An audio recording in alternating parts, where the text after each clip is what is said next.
Hello Cancer, welcome back to my channel. I am Mariana and I will do the vibes inside for you today.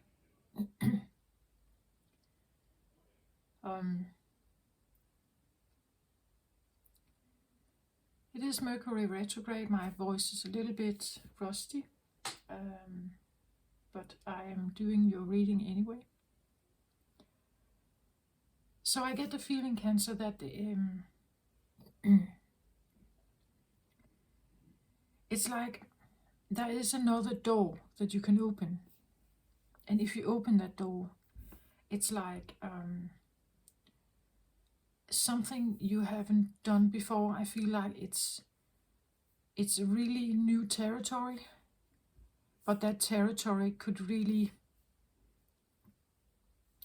well, maybe it's not new territory, but it's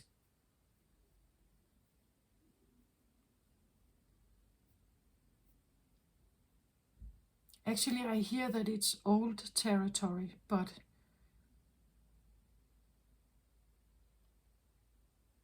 forgotten. Forgotten.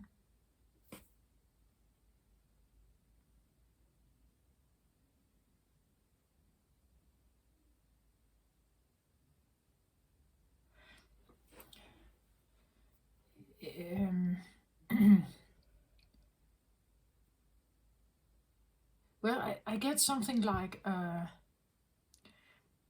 maybe you have taken the same route to work every day.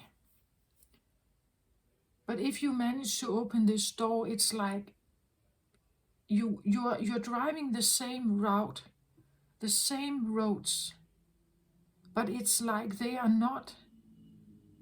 old roads, but they are new.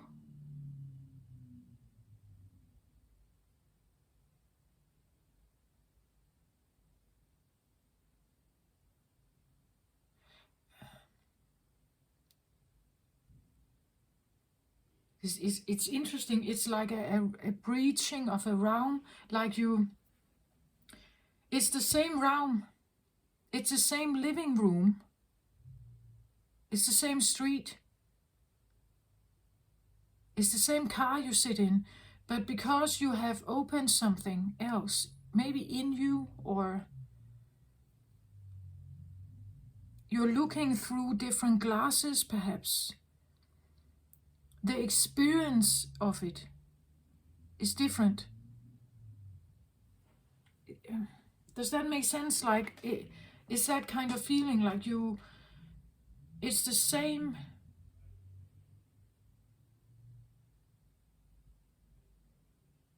It is the same clothes in your closet, but when you take it on, it feels different.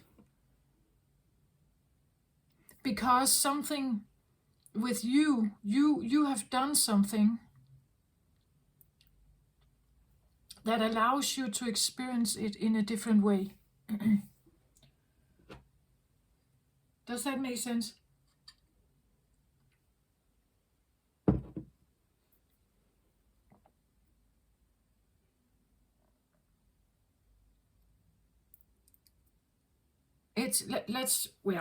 Let's just have a few examples on this. Let's say you have in your closet a few pair of jeans, and they are your favorites, right? You wear them all the time.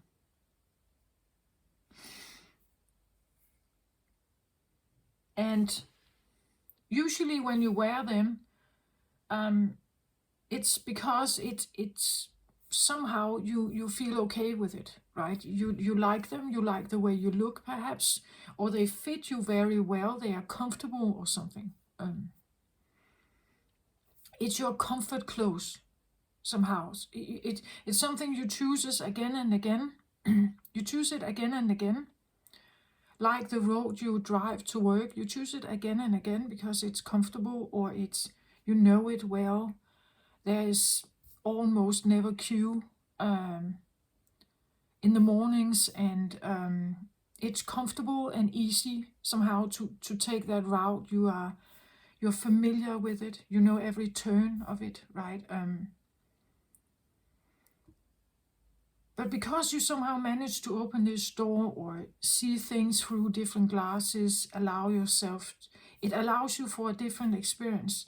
Now the jeans are not just your comfort jeans, they are maybe also your confidence jeans, right? The route you take to work is not just a convenient A to B distance you have to travel, and a familiar one. Now it's actually you are experiencing that drive in a different way. The mist, the morning mist is different, right? The shine of the sun is how it affects the leaves and everything. It's different. Now suddenly you find a different comfort or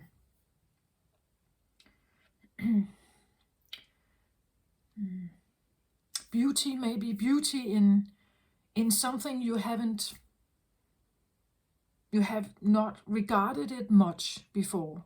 Do you get my point? It's like something like that.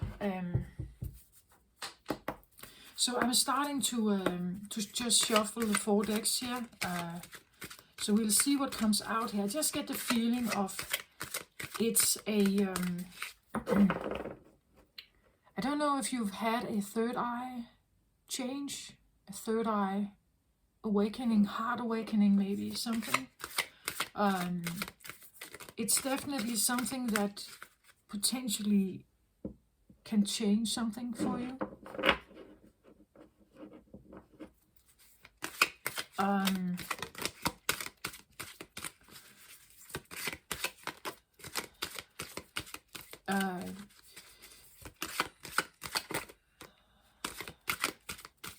It's like this deck seems to want to say something, right? I've had several cards that would seems like they want to jump, but they're not doing it. So it's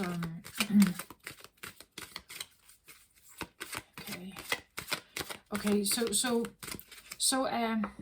a shift of some sense.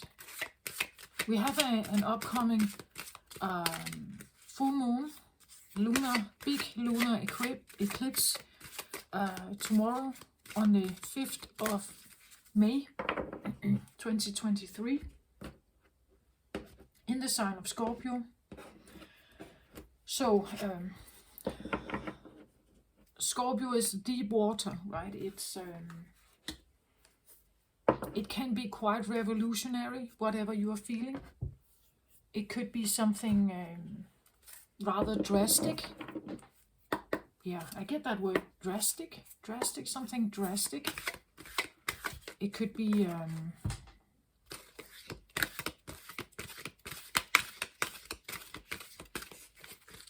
180 degrees turn,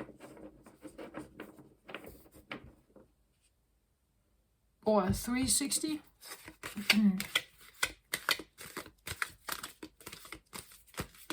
Of something. As I said, maybe you're taking a new route to work, right? Maybe you want something new, something different. You want a different experience than the status quo. But I think that because you're doing that, it's allowing you to have a different experience. A totally different experience of life.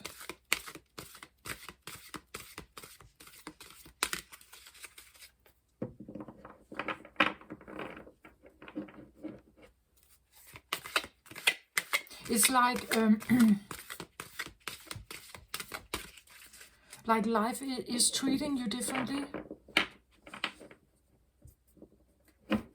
Maybe you are treating now life differently and life is treating you differently. Something like that. Because you're doing something else.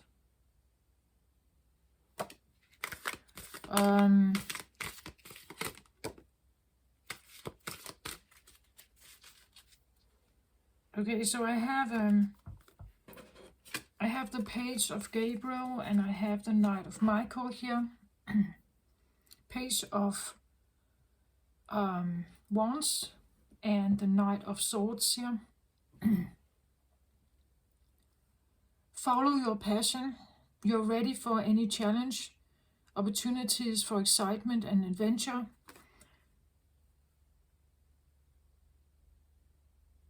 That could be the door. The Page is a new start of something. The Page talks about like the young person, right, who doesn't know exactly where he wants to go yet. He hasn't figured out. He hasn't seen everything that you can see. He is just taking the steps out there, right? You could say this could be like the teenager, right, who's trying to figure out what to do with his life. Who is he and what does he like, right? He has to try something. Like he has to make certain steps and he will see whether it fits him or not, whether he likes it or not. Maybe he doesn't like it. But it seems like there are opportunities for excitement and adventure here if you are brave, if you're optimistic, playful, and energetic here. If you're allowing those glasses to kind of be your guide, this is how you're supposed to go out in the world, instead of being maybe,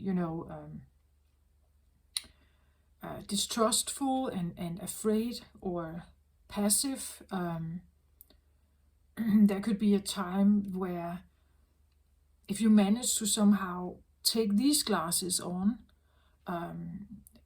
there are opportunities out there, right? The Knight of Swords here would be strong, committed, intellectual, diligent, time to move quickly, choose logic over emotion, and sudden changes can come in here. So if you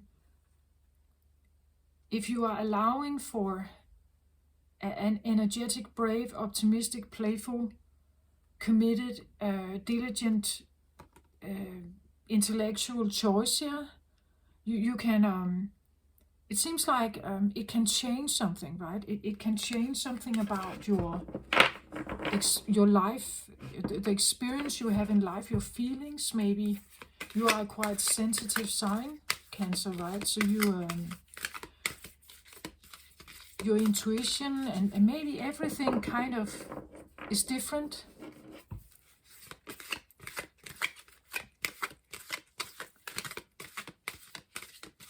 Maybe because you're different, Cancer. Maybe you've changed something. Or you are allowing yourself to see the world in a different way. People maybe in a different way. And because you're doing that, something is changing.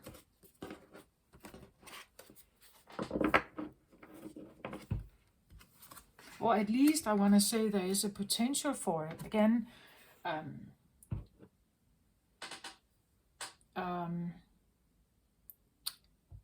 tarot readings, well,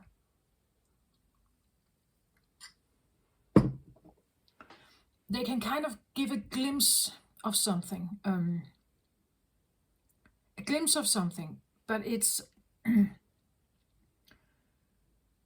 it depends on what choices you make, right? You have free will, so I can give you a reading and you can do with it whatever you want. You can throw it out. You can go with it, go along with it. You can, if there's some kind of advice, you can try that advice and see whether it allows you to experience something else or have a new outcome maybe, right?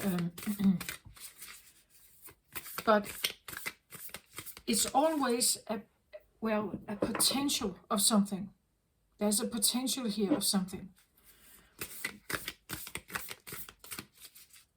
I just want to say it's like if you grab that potential, claim it. If you claim it, maybe, the new experience, the new glasses, the new clarity maybe. If you kind of claim it, I feel like it's yours, right? You can say, this is me and this is how I want to move forward. This is how I am moving forward.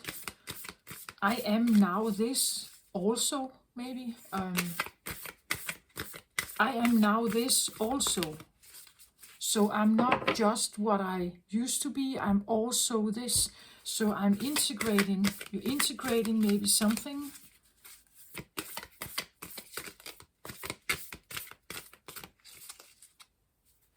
Have you let go of something recently, Cancer? Because it feels like you're integrating something new.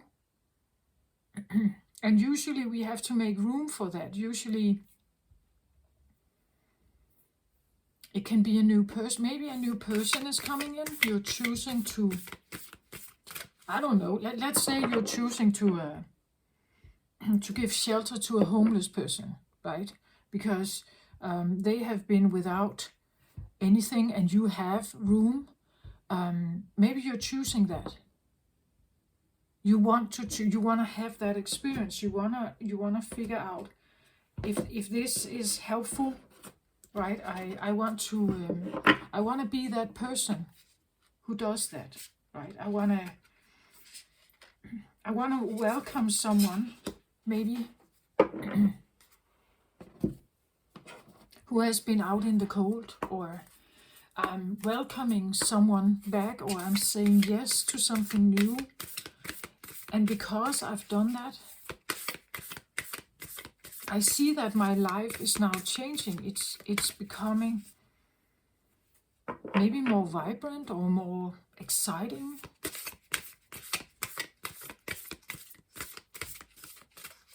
I feel differently, right? I feel differently. Maybe you are sheltering a hurt animal, right? Don't take this literal. I'm not saying you're supposed to go out and offer your home to a homeless person. This is just an example. If you want to do it, of course, do it. But otherwise, I want to say it's not to be taken that literally. I'm trying to give certain examples.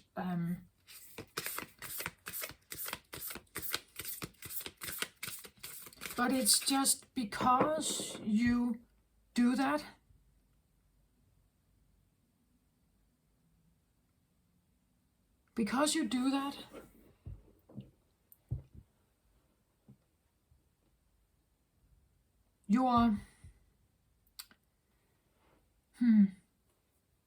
your experience of your everyday life perhaps is different.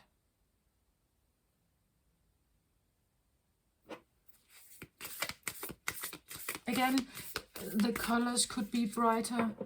You're suddenly, like your interest is now suddenly not only on the road, right? You see the mist. Maybe you see, like shapes in the mist. There is a magical, maybe a more magical, playful side that wants to come in. The shine of the, like the shine of the sun, right? And how it's the shine is like playing with the waves on the water, something like that. It's suddenly your eye catches something that it normally does not.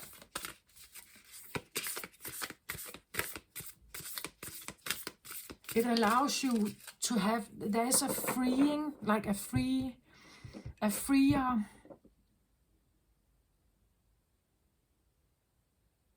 experience, right? If you usually has been very focused on the road and just to get from A to B, and your thoughts are everywhere, but not with the flowers or the birds out there, right? It's focused on the meeting you are going to, or the workload on your desk or something.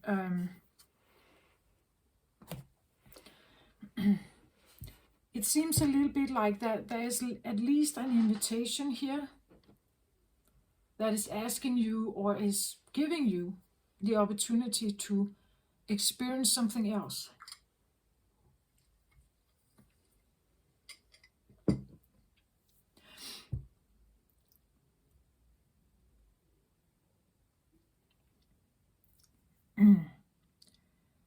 Yeah, it feels quite good actually. It feels freeing, lighter,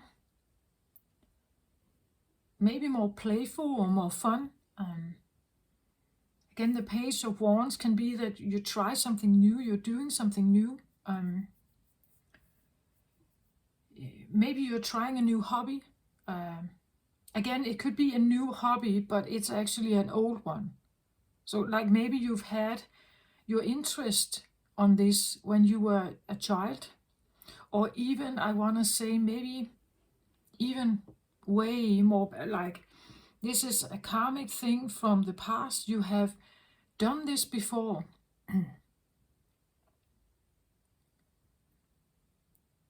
Like maybe it's not old, but way old. Like this is like an awakening of something maybe in you.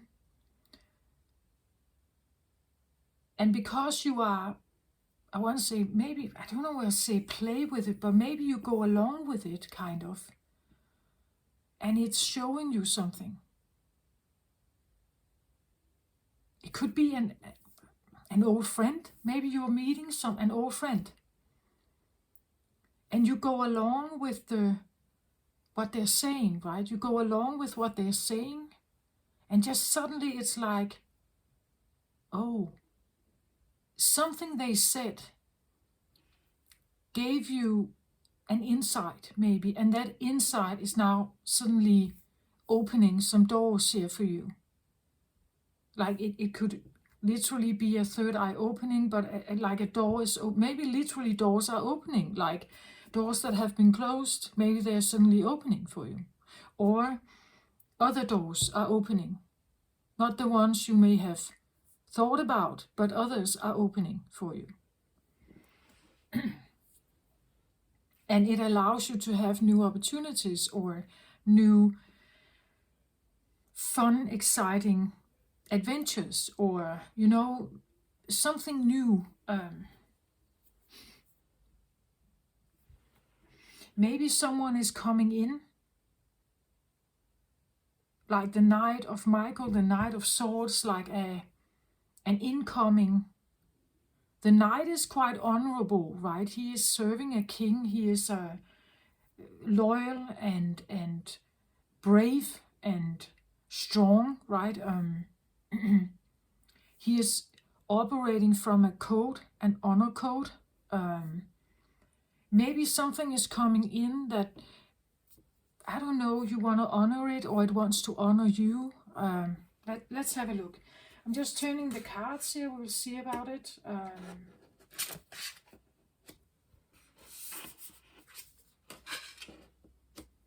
And just give me a moment to just tune in on it, yeah.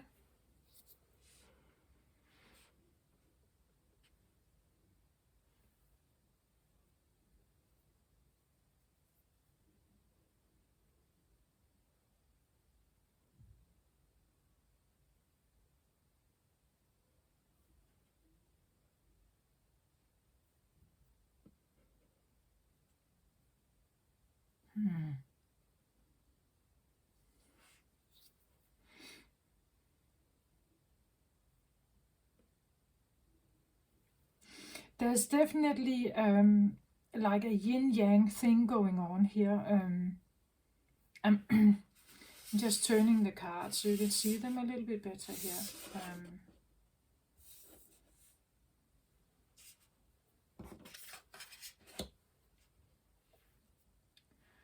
So we have a man holding a coin here.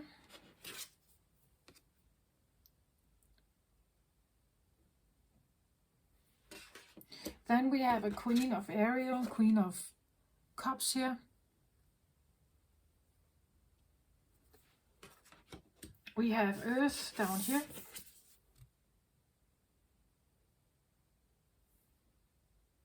Nurture nature, it says. And the Sun card.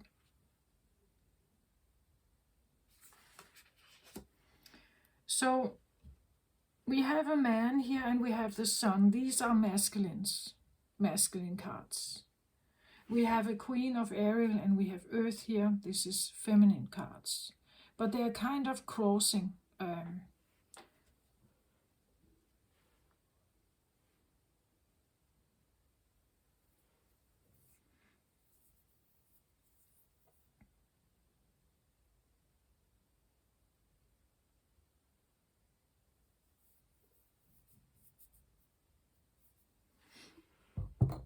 So, okay, now I'm just putting something out there. You take it how it resonates. We could have a masculine here who actually has a, subconsciously has a feminine side, but embraces the more masculine. This can be a woman or a man. It's just they embrace more of the, you could say, the masculine dynamics in their lives, right? They could be quite successful holding a coin here, offering a coin. So this could be someone who is very successful in the business world. They are offering something. They have more to give than they have. They have something to give here. They can offer something. So this can of course be a man, right? There's something about the coin is. The coin for me is about, you could say, basic things. It can be safety and security, roof over your head, paying the bills, but it can also be they offer a gift to you. They give you something valuable. It can be someone offering a job, perhaps, because you can earn money with a job opportunity, maybe an investment. Maybe someone is making an investment here.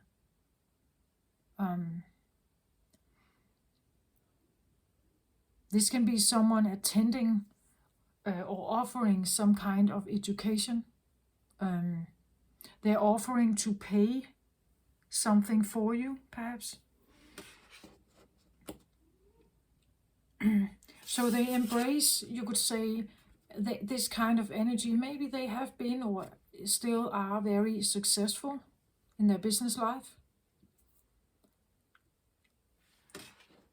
But somehow I get the feeling they could be quite feminine on the inside, right? They could be quite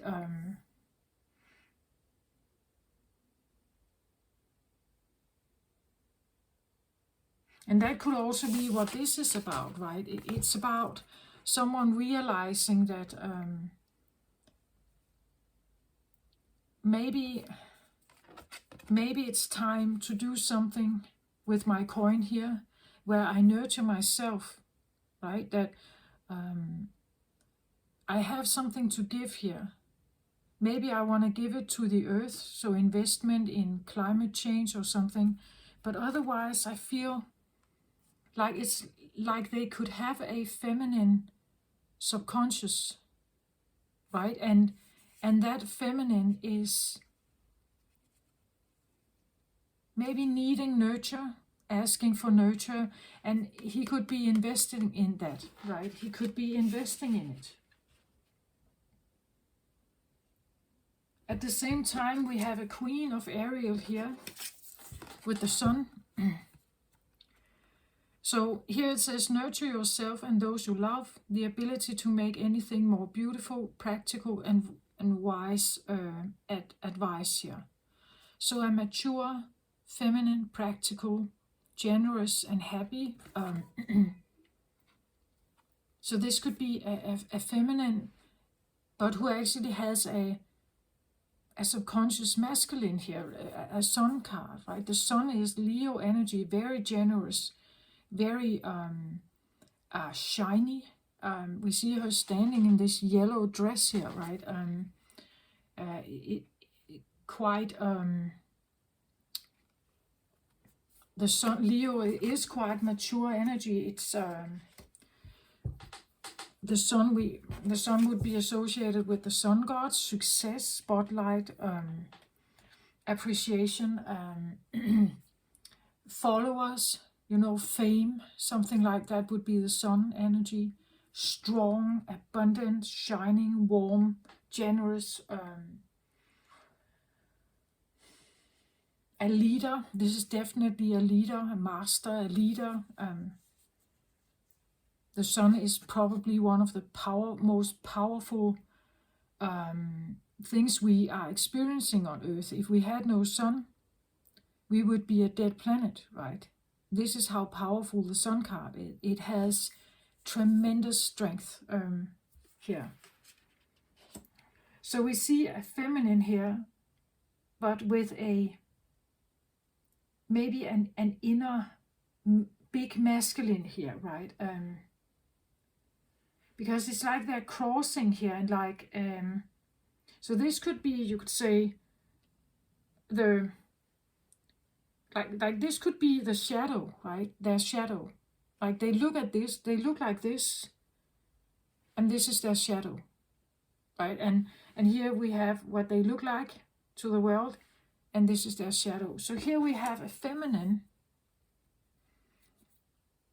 Nurture yourself and those you love. A Queen of Cups would be, this could be well, some say it could be an empath. I would say she's probably, she's very loving and caring. She minds about love and romance and feelings, and maybe the water. She minds about the water. Water is something she cares about. That's why nurture is in her blood here. It's she likes to make people happy. She likes, and she's generous. She likes to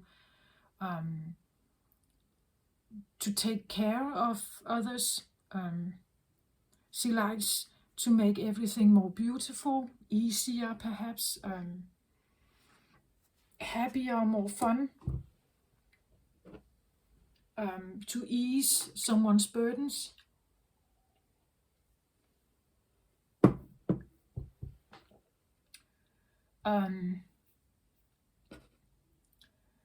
So I don't know if I'm talking to a partner, that this is kind of one person and this is another person here. And I don't know which one you are here, Cancer, but that you have met someone and they could be a match, right? Or they could be the opposite of something, the opposite of you. Man holding a coin here and the Sun card. I would say they could be kind of the same, right? This is a pentacle card here. The pentacle card is about money, stability, security. It's masculine, it's yang energy. It's the reason why he has a coin to offer is because he has more of it. He has more than this one.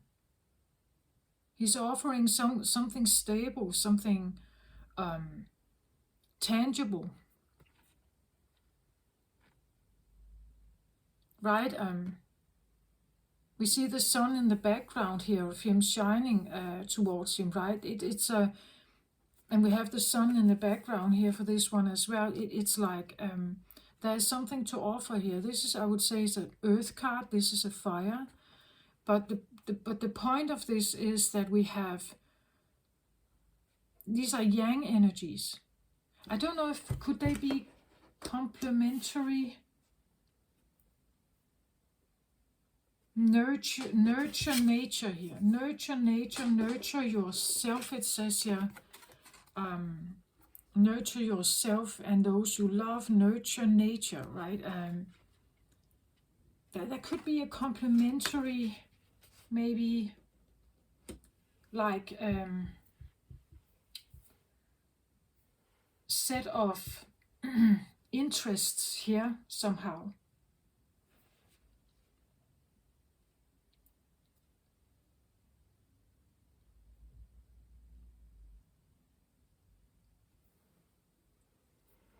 So she could be a nurturing character,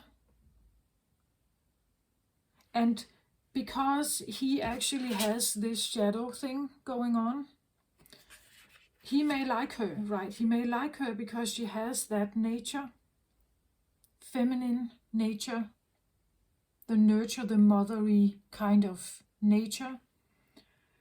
He may like it, and he may offer her some kind of stability, which is her shadow, right? Because she has a loving, caring, nurturing, and generous way of giving out of her heart, you could say.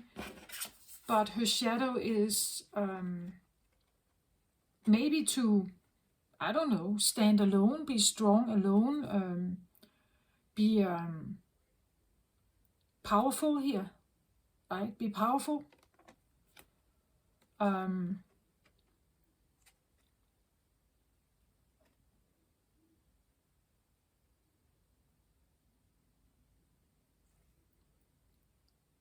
The ability to make anything more beautiful.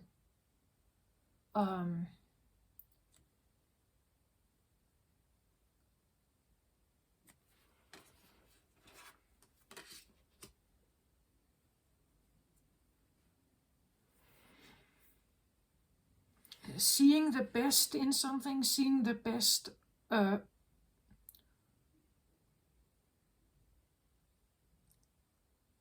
The Sun card is also a very happy card. It can be joy, fun, radiant, right? She is quite radiant here, right? She is looking quite queen-like. She is a queen here, but she's looking quite beautiful, and confidence is here with the golden dress here. They are kind of, to me, when I look at them, kind of similar. There's definitely something valuable, I want to say, golden about this one. It's very golden.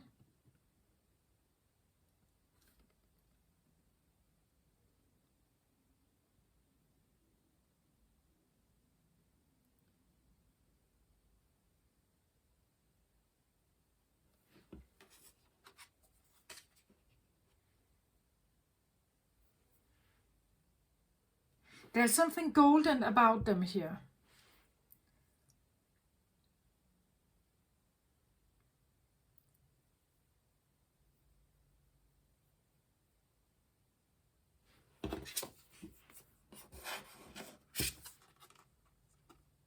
And pretty, right? It's like, look at how the flowers are arranged and the tablecloth, and it's kind of pretty and nice, homey chandelier, beautiful flowers on the table. It's kind of, it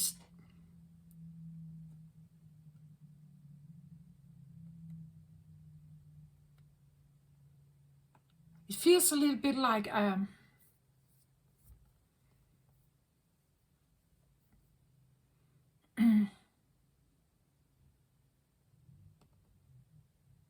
I think it's someone who actually has quite a sense of confidence.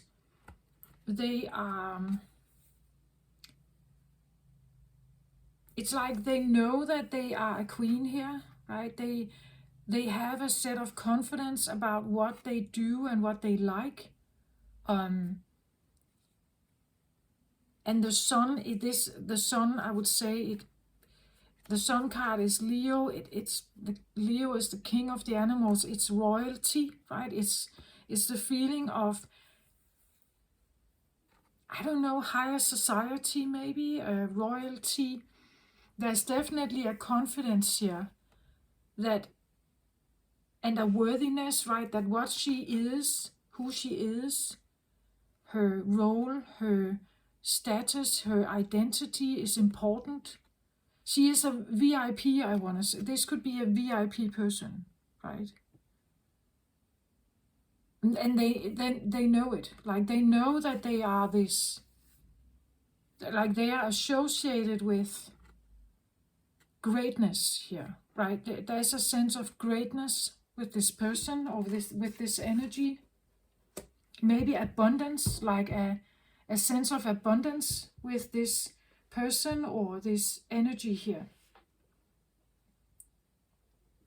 Someone may see it And maybe they would like to offer something here because they're interested in the nurturing nature here of someone. Like the femininity here is,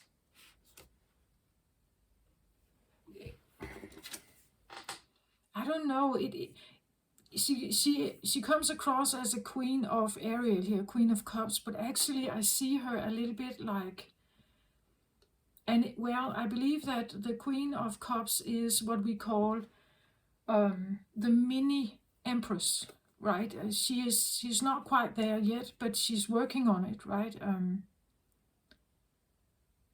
I see her a little bit like an Empress, like she's VIP here. That's what I feel like. So maybe she isn't VIP in, like, you know, the real life. She is not royalty in the tabloids, right? But in her, or in his eyes, she is. In his eyes, she is.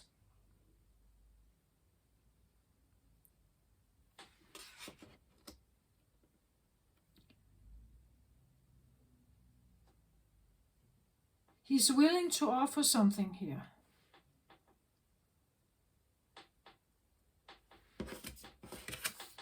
Nurture nature. It comes almost across like, as I said, he wants to maybe nurture, give something to the planet. But otherwise, I want to say give something to the mother, give something to the woman, the feminine.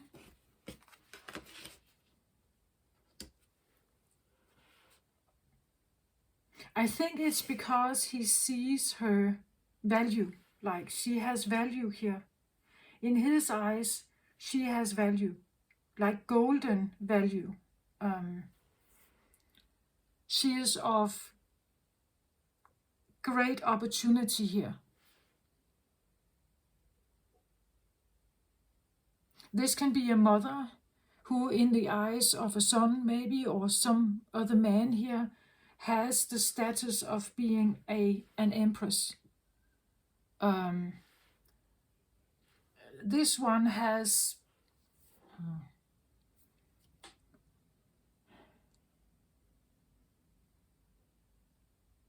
I feel like I want to look at the sun, like in the book here for the sun card, because she's, when it's like when I look at her, she's,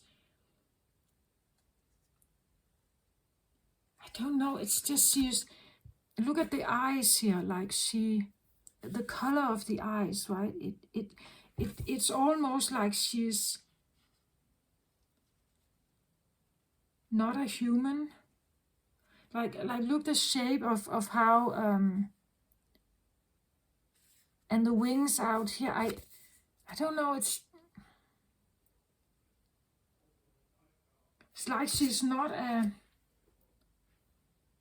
I want to say she's not. Can I say normal? Like there's something different about her. There's something different about her. And it is of magnitude here. Right?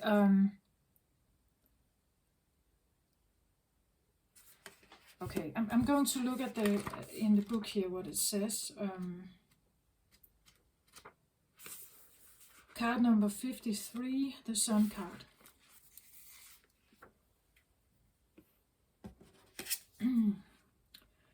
So the Sun is acknowledged by many cultures as the foremost masculine force.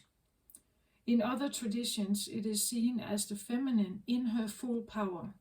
Either way, it is the most brilliant light of all beings and allows life to sprout from the dark feminine earth. And we have earth here.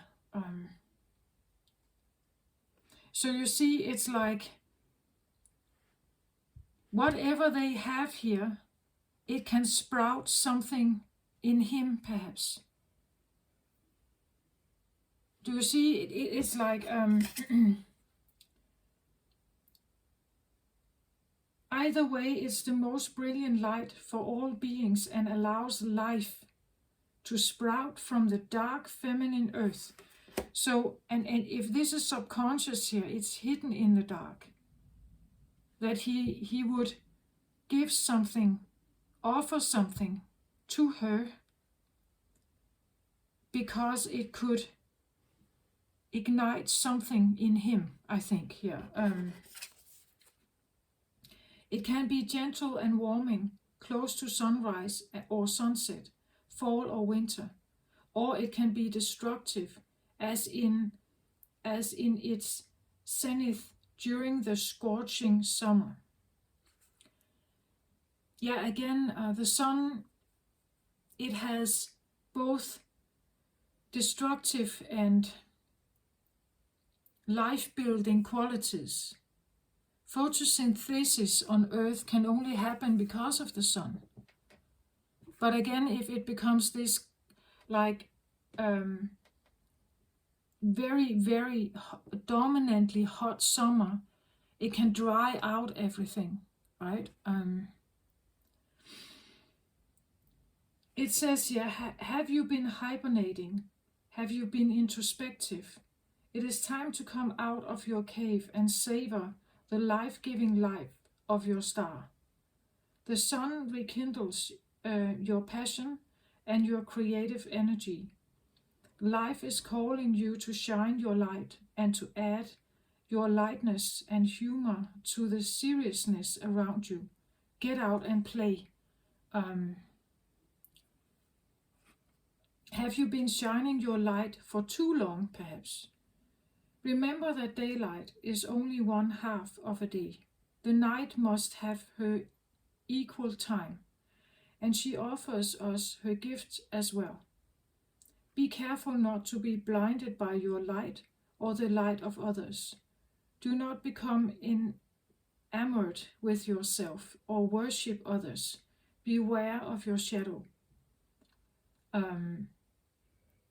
Revel in your midday glory, but do not be afraid of the waning of the light at dusk. I'm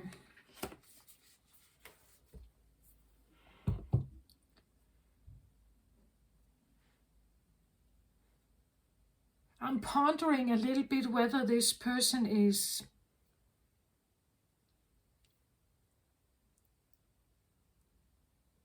absorbed by their greatness, like whether they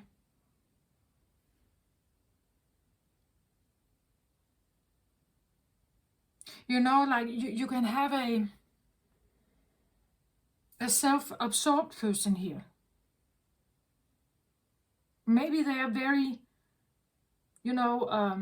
accomplished, like they are very caring and they are very giving, but they also know it. I think it's part of their beauty. The beauty comes from all this glittering light they have, a sense of confidence and greatness, like they have something.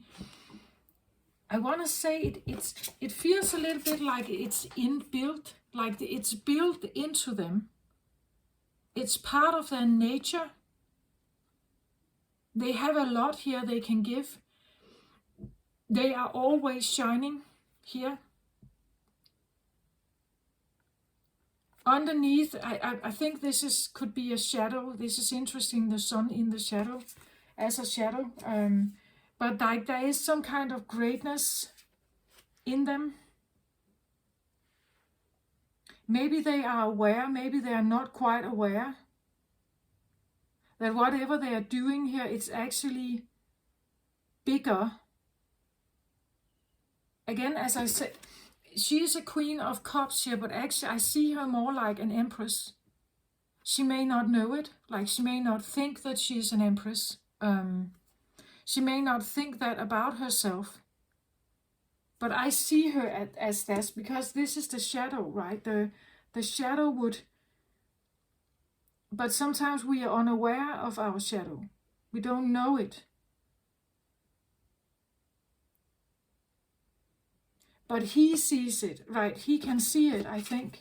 He can see it. And he would offer something to her because he knows that whatever this is, this can do something for him.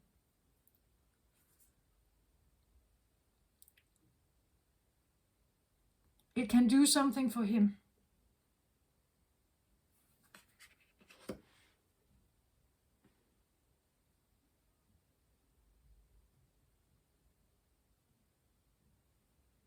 Earth.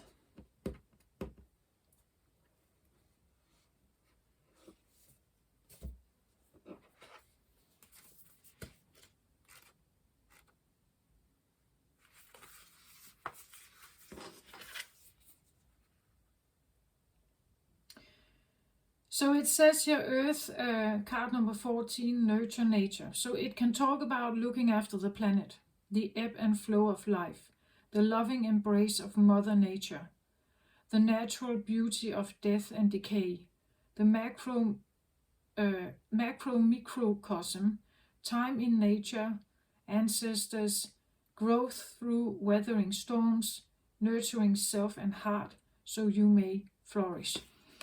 And that's what I feel like. She is a nurturing nature, I think. But there's more to her. She may not know it. She may not know it herself. He may see it, I think. He may see some kind of potential in her, maybe. A potential of greatness here. That he would, maybe he wants to, help and be part of it. Maybe he wants to own it. I don't know.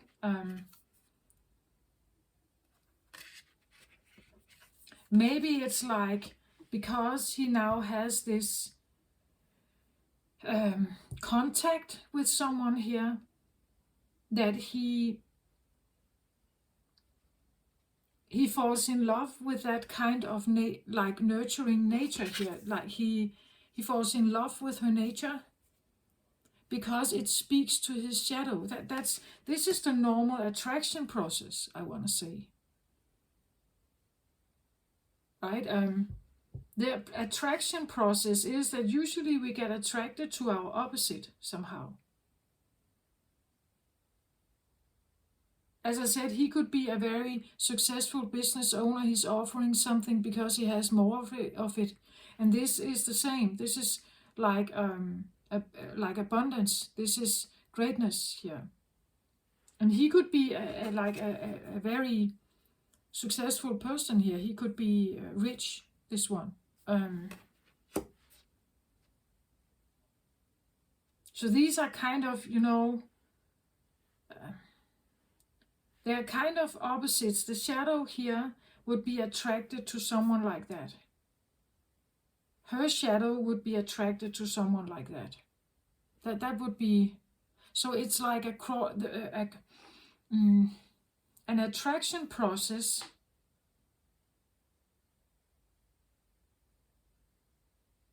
I would say these could be like magnetically pulled towards each other somehow. No one can hold us the way nature can. Mama Nature is a powerful healer and transmuter of dense energies we may be holding on to. Just as she takes in our out-breath and returns our bones to fertile soil, so too can she transform our vows if we can allow ourselves to surrender, to lie in her grassy arms, or to be embraced by her branches. Just as plastics and oil cannot be broken down in the earth of renewal, when our emotions become hardened and impenetrable, catalyzed into something more destructive, they cannot be transformed into the compost that we grow from. Experiences we may categorize as good or bad are a part of life. Death and rebirth are part of the natural cycle that allows for the continuation of life, creating something through suppression and control that will not break down, will only bring us further out of harmony. Nature is all around us. Notice her. and notice that when you feel like no one else can hold you, she can. Spend as much time in nature as possible and do what you can to preserve it. Again, I feel like he would offer her something because she is a nurturing person to something in him that he feels could be out of balance. Maybe some feelings here. Maybe some feelings. If they have been hardened or they are out of balance, he may offer something because he hopes that she can bring that balance, right? If he hasn't managed to be very self-caring with himself, he now is with someone who is a very nurturing nature. So it will complement him. What he doesn't know how to give himself, she is now giving it to him. What she is hoping for is maybe fame and status and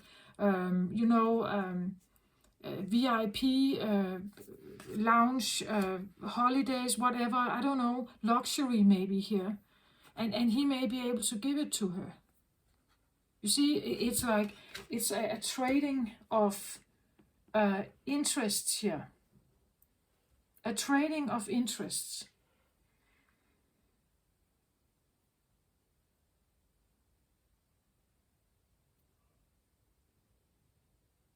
Again, I think that she may not be... Well, she is wearing a golden dress here, so I think she believes that she has some kind of value here. But a Queen of Cups is not the same as an Empress. Her confidence is maybe not...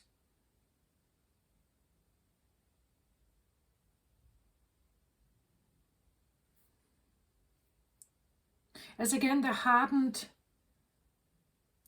feelings, right? She may know something about that because her confidence is not quite there. She has a shadow that is more, much more. But she is not showing it. He is showing it.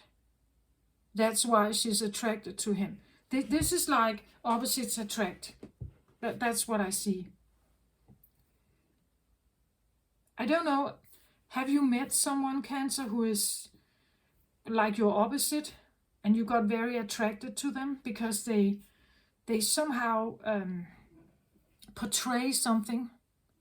They portray something that is your inner wish, your inner desire, and you may have what they are actually desiring deep down.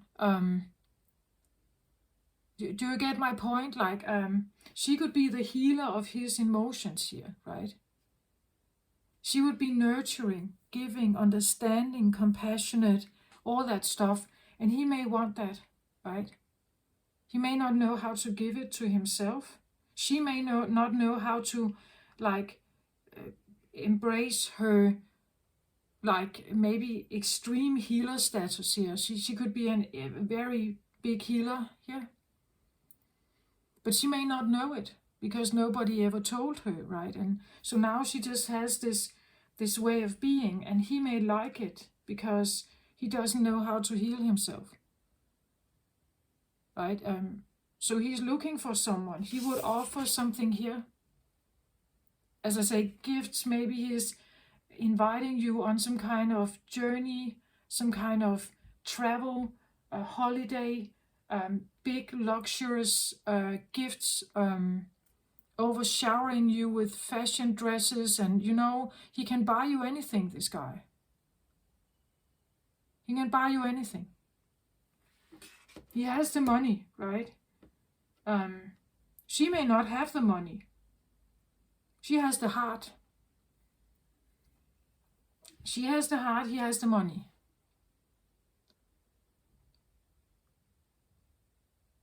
She may be longing for, like, not just financial security. The Sun is more than that. This is luxury, status, fame. This could be someone who wants to marry someone famous, right? What she's offering is something heart-based. He is offering something else. He is offering the rest, or this other kind of life. But you know, it's like,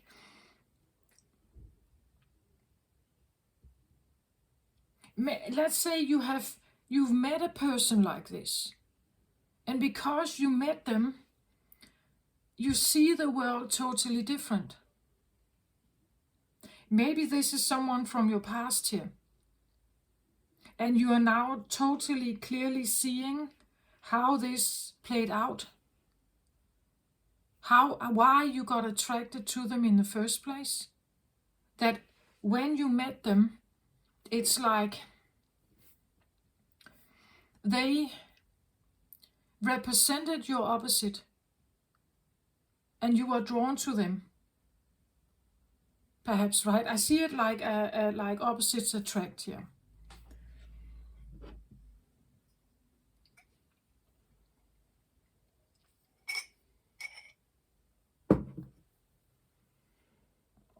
But I have said many times on my channel that, and this is of course my own personal understanding after diving into like psychology, that every person here on earth, no matter who they are, no matter how rich they are, no matter how poor they are, female or male, child or adult, doesn't matter. Every choice we make, everything we do is driven by an internal, self-protective, and self-serving voice, you could say, or need. Even the most, as I said, the most self-sacrificing, nurturing, good-hearted, natured person here, even the most self-sacrificial nurse in the hospital, they are driven by some kind of choice, something.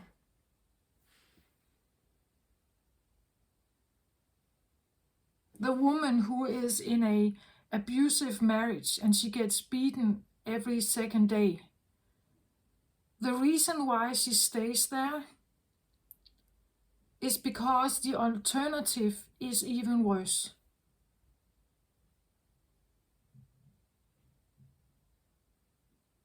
Right? The alternative for leaving could be that she may have to live on the street with her children.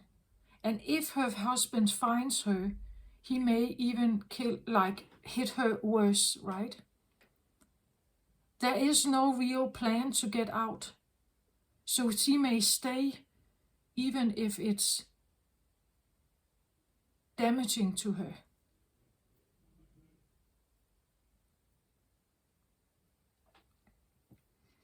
And her husband is a bully. A bully is someone who has very low self-esteem, is exerting their masculine power, and typically yells a lot. So they use the tone of voice, they use the word choice, threats and everything to command the world around them to obey to them. But not because they have real power. They're just pretending that they have. They don't have any power. Deep down, they're very insecure people.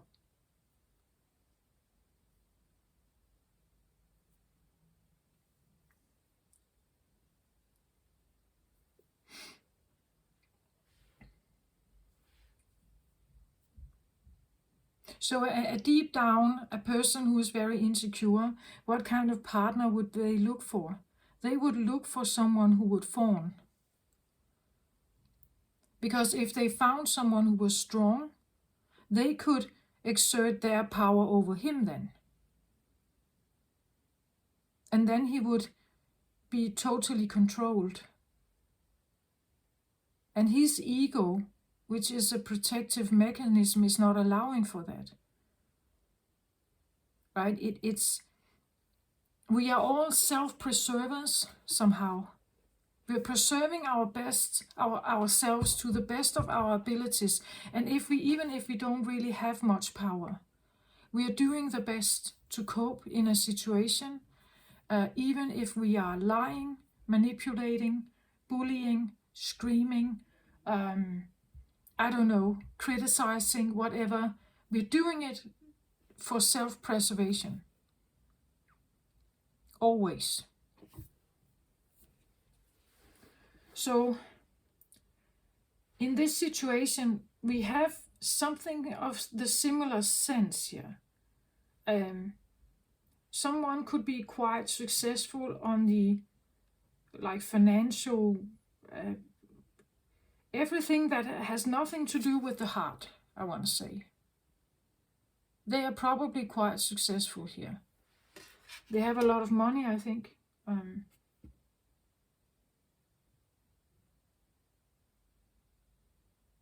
Again, they could be quite beautiful, attractive here. Because they have the money, right? They can get cosmetic surgery. They can, choose specific clothes and style. And maybe they have a stylist. Maybe they can buy anything here. The luxurious life. They can have that. But on the inside here, they don't know how to nurture perhaps themselves here. So they want a wife who can do that. So he would be looking for someone who would be that kind of person. Secretly, she may be hoping that for someone to, rescue her maybe, or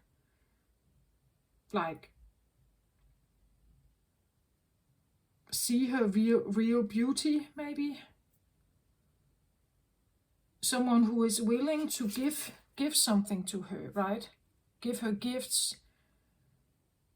Make sure that it could be someone who is wanting to marry upwards, they want to marry someone famous so that they can become the wife of someone who is, you could say, important VIP, right?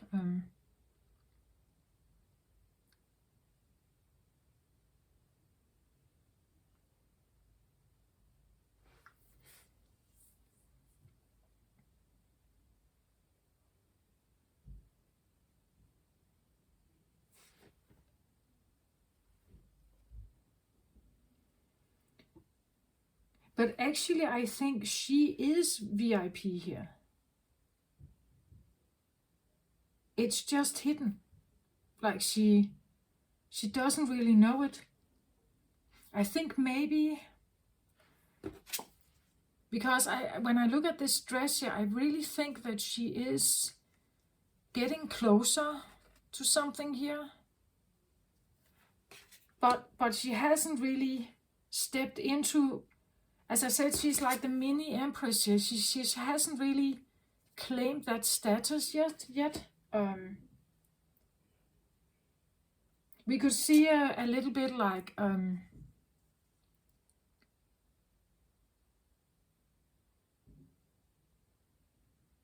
the queen, she could be married to a king, right? But this is not really to be taken that literally. It's just her role in life, her role in society. Maybe this is an inherited state of being.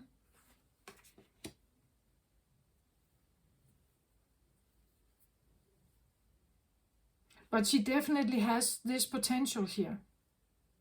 She has this potential. It's in her, but it can be shadowy, like she doesn't know exactly how to bring it forth. And if she marries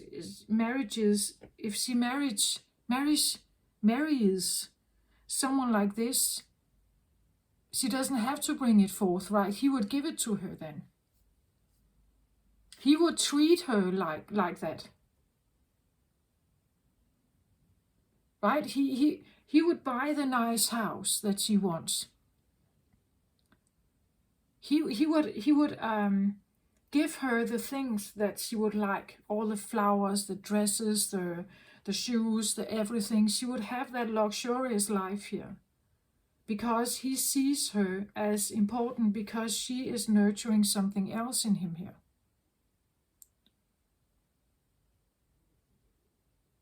So he doesn't mind.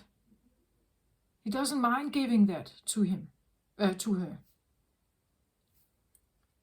You see, it's like, opposites attract, and the shadow is ruling a lot of these people's behaviors. Because he needs this, he's looking for someone who can bring that into his life. Because she's looking for this, she's looking for someone who can bring that into her life.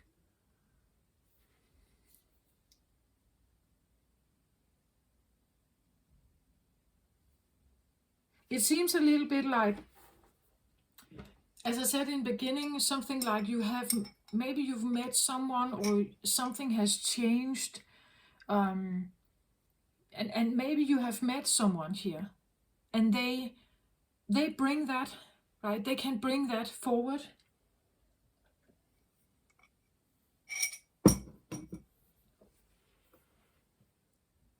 If she wants fame here, maybe, maybe he can introduce her into certain cycles.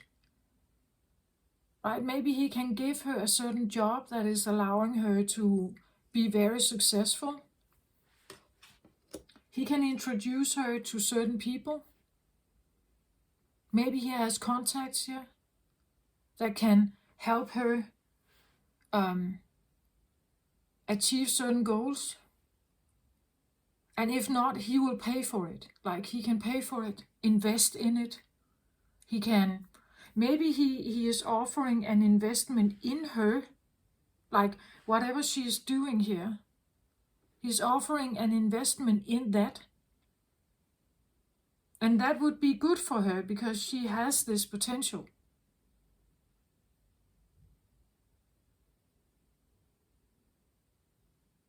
On the other side, she's very kind, right? She's very kind to him, and he may have certain issues here that he has troubles with, and maybe she can help him there.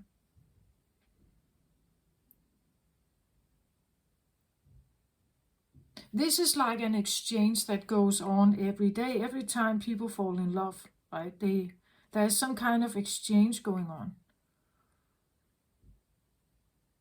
We rarely have unconditional love. Like, if we take this one out of the picture, for instance, would someone come in from the street and just offer you something here? Not expecting her to give anything in return. How often does that happen?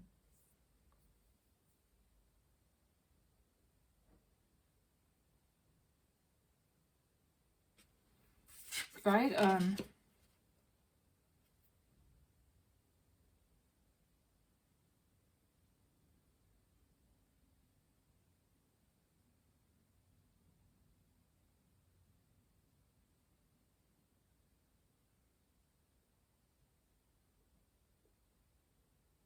If we take this one out of the picture, her secret desire to be famous and like live like the Kardashians and be a world-known superstar somehow. If we take that out of the picture, she doesn't have that. She can be a nurturing person, but His money would have no effect on her. His money status is not important. If she is looking for love and only love, this would not be important here. Whatever he could buy her, if he has a closed heart here, and he has like really severe traumas here,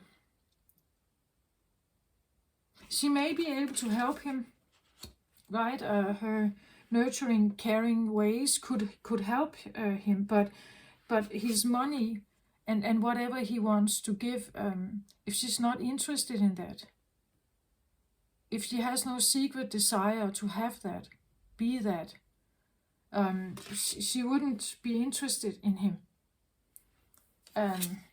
Only because this is here, right? Then it suddenly becomes a match of some kind.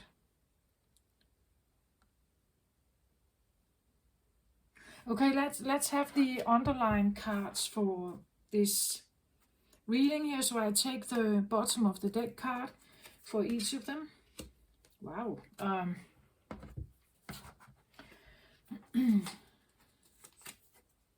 Simply to just see what the drivers are about this.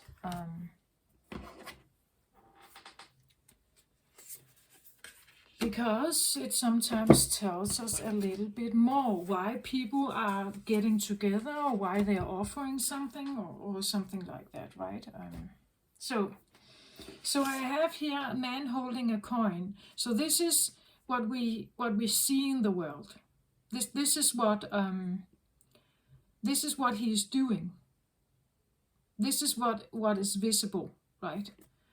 We have a driver here. Now we have a man holding a heart. Someone could be offering something because the driver is that he wants a heart connection. He wants to love someone. He's putting out an offer, but underneath it all, it's because he is in love, perhaps here. He may not dare to speak it. Again, if he has hurt his heart here, he may not say it like that, right? He may not, he may be offering something else here, but actually he's holding a heart. This is that driver. It's because he loves here. He does love her, I want to say. The emotional part, the nurturing part here,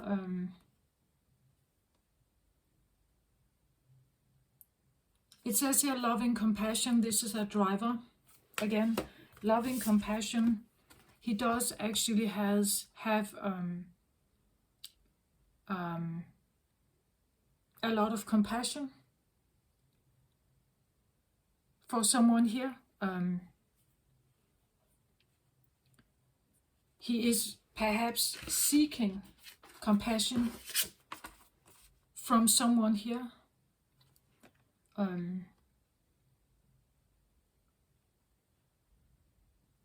He may be seeking compassion from her here. Or he does actually have great compassion for someone who has a very nurturing way of being, but somehow they have not been, as I said, she's like a mini empress. She may not know, right? Her confidence is maybe not what it should be. Maybe he knows that. He may see how she may be struggling with that, with her confidence here. And he wants to offer something. But the drivers here is usually what makes, in this case, this driver is what makes him react in a certain way. There is an underlying reason for something. He's looking for a loving compassion here from someone.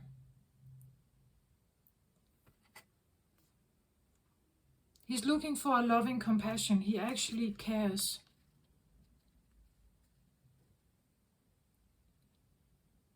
Very, very drawn, right? Very drawn. This is what is driving everything. He's looking for love. He would like a loving, compassionate, maybe you could say unconditional relationship. He's prepared to offer something here to someone if they could be nurturing here. She is a caring, nurturing person here. The Four of Michael, though, Four of Swords is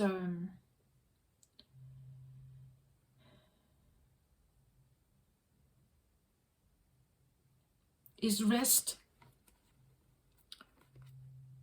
Four of Swords is a card of healing, rest, rejuvenation, bed rest maybe.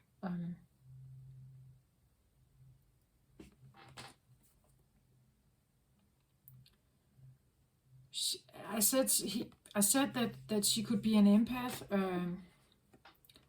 I don't know if she is an like empaths are typically a bit withdrawn people.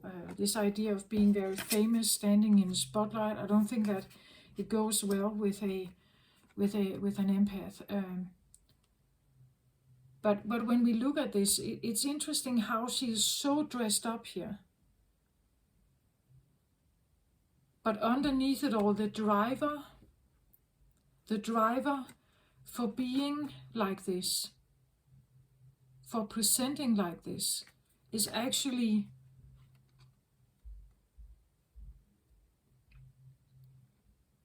you would say the driver is that she wants to have rest. She wants, maybe you could say, an easier life. Like maybe she wants to be taken out of the nitty-gritty everyday life. She wants a more luxurious life. Maybe that's why she's dressing up every day, showing up like this. It's because she actually wants to be taken care of. She wants to be treated as a queen here. She doesn't want to be it says here, a need for more sleep and time off. Seek relief from stress. She may be literally seeking relief from stress. Anything that could stress her is, and you know, everyday life, there's a lot of stuff to be done, right? Maybe she finds it stressful to be, I don't know, taking care of laundry or grocery shopping, dinner cooking, cleaning, washing, the kids. Maybe she finds it too much here. She wants, you know, like deep down, she wants to be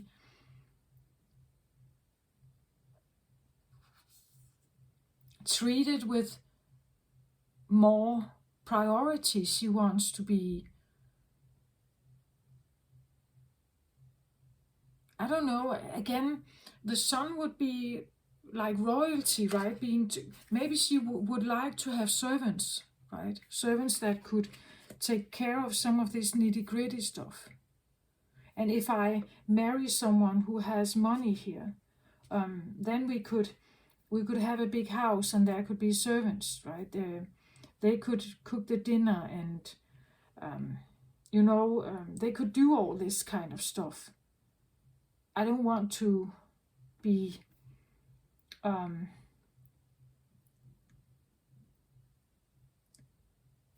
she doesn't want to, I think she could get stressed out, exhausted, and because of that she would like maybe someone literally to take care of her, like give her the stressless life. a life of, you know, like a princess, or of a queen.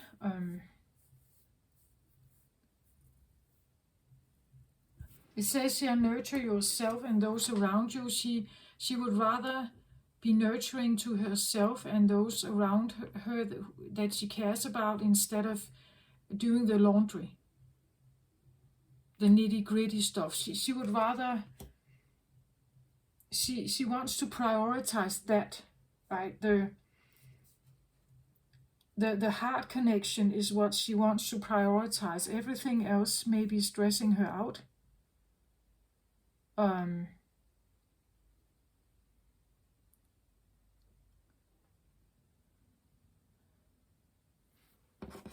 For this here, we have the child as a driver. So the child as a driver, I want to say, is, so this can be a voice from her inner child, from her childhood, right?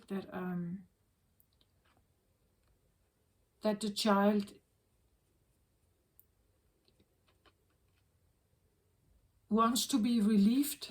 Again, I have this feeling of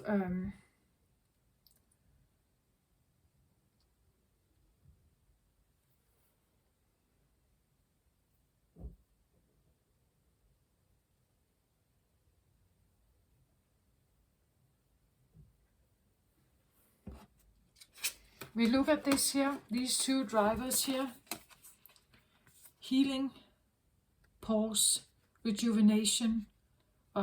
It seems like a part of her, maybe an inner child here, really needs rest, needs to have some kind of relief from stress.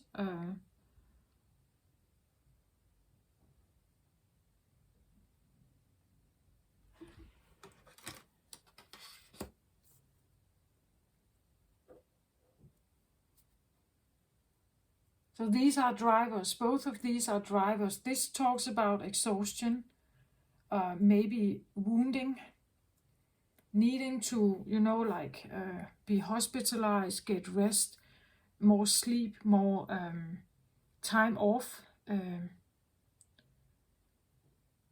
It can be that we literally talk about her being relieved from taking care of children in the home, that she should prioritize herself more here.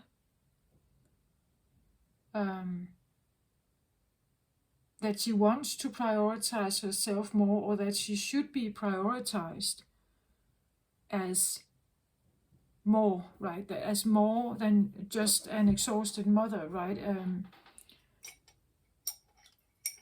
that could be why she could be drawn to someone here who could literally, all the financial stuff could be taken care of, right?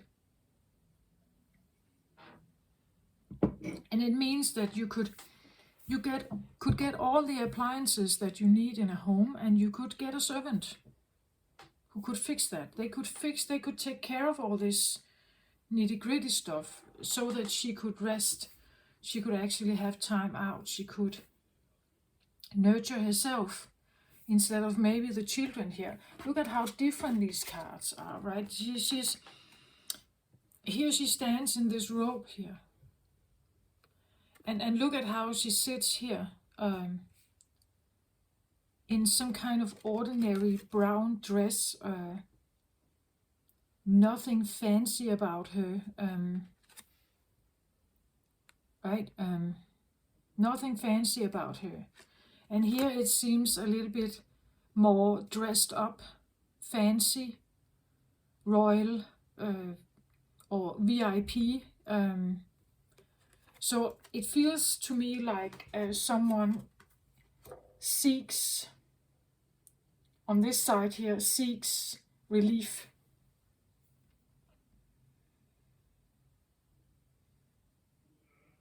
Relief from maybe the children in the home, the responsibilities.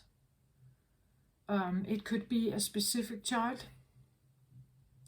It could be that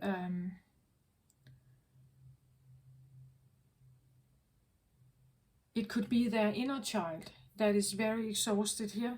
I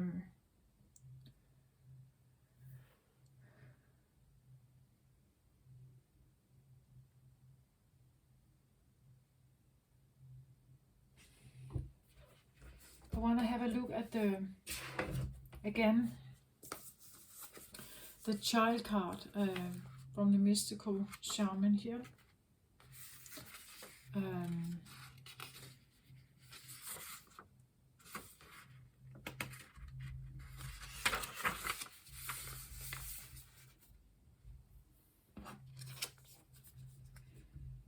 The child knows the way to joy and happiness. The child offers the return of a second innocence, a time born of wisdom and not of naivety. This card allows you to correct your course and offers you a second chance. It brings you the possibility of redemption and entering heaven while on earth. The child is here to release you from the habit of being yourself and to help you acquire a beginner's mind so that you can see life as if for the first time. Remain open to learning and discovery. Who is your spouse or partner today? Can you see them with fresh eyes? Who is looking back at you in the mirror this morning? Become a mystery unto yourself and reconnect with a sense of childhood, childlike wonder. The child comes to show you how you can correct the course of your life without being punished. Set yourself free from your conditioning for suffering. You were born unfettered and happy, and you can be so again if you make the choice right now. The child will help you climb out of the hole you may have dug yourself into to recover your sense of play. Yeah, it's like with the sun here, it's like the child is saying that there's so much more to her here. Like she really could have the best of everything, right? But not if she sees herself as wounded or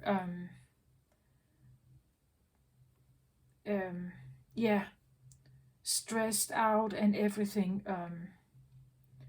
The child wants her to see her ability to become so much more, that there's so much more to life.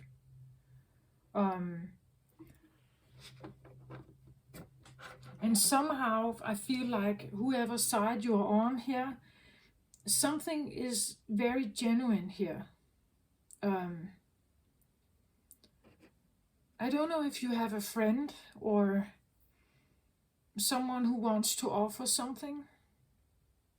Holds great love here, I think. Also hopes for something. He also hopes for something. Again, these are drivers here. That somehow he's longing for love here.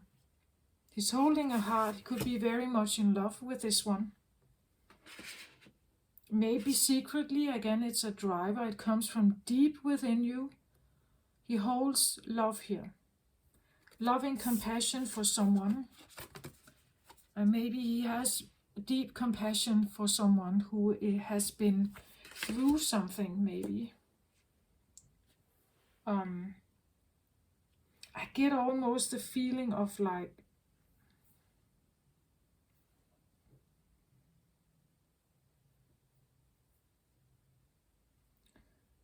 he has a lot of love for her and compassion for something here. I also get patience, like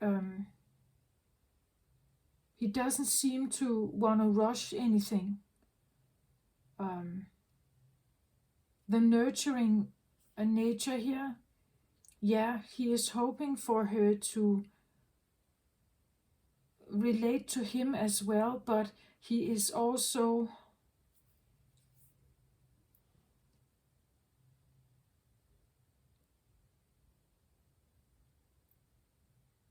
Like the loving compassion here is for her, but he also hopes that she could have that for him, right? I actually get a quite patient, steady vibe from this one here. I don't think he's going anywhere.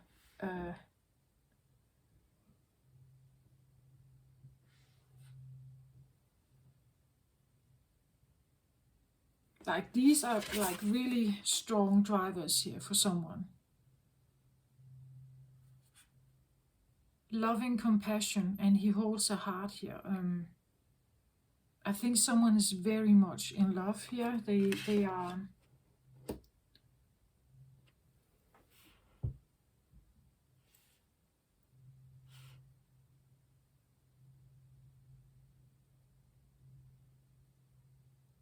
And again, I feel like an investment, like it may not be like money, right? But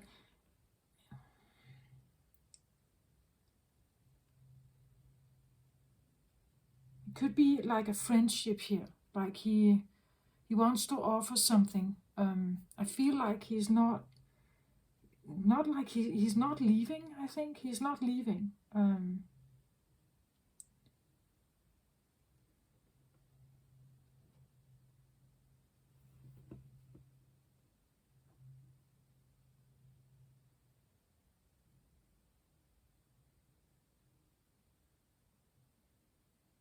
Maybe he wants to offer some kind of relief, like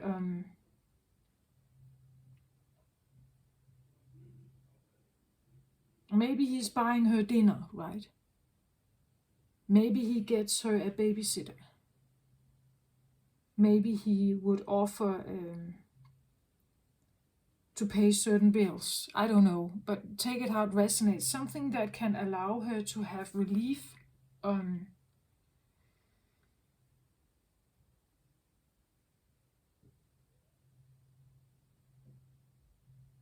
It could be that he's just listening, like he's listening to what she has to say.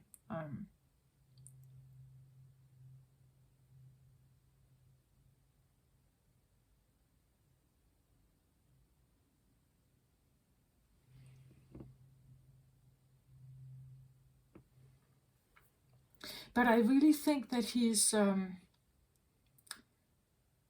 generally seeing something about her, like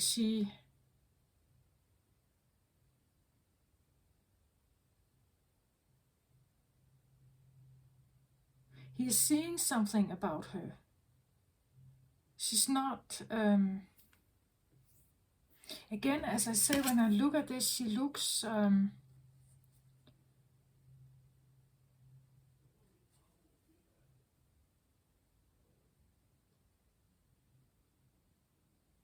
I don't see her necessarily as a human.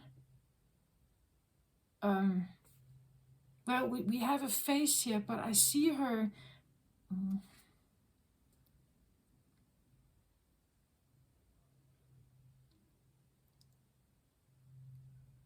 like, can I have a card on this sun card here? It's like she has some kind of power that is, there's something she can do here. She may not quite know what it is. I think he knows what he sees that there's something special about her here. But she's very exhausted. She's tired.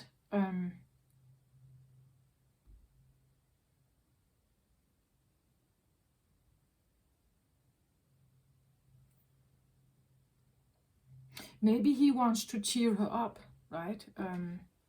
That could also be why you get attracted to this one, because the child knows, right? The child knows to have fun.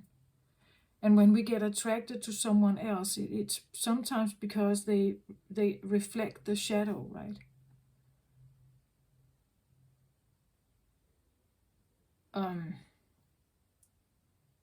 Maybe he is very good at coming in with, amusements. Like, maybe they plan trips and adventures and stuff like that, and to cheer her up here.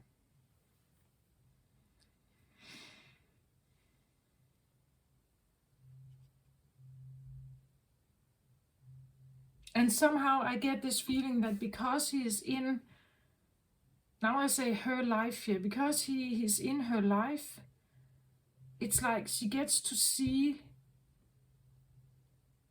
the road in a new way. As I said in the beginning, she gets to see the mist out there over the field in the morning. She gets to see it in a different way, right?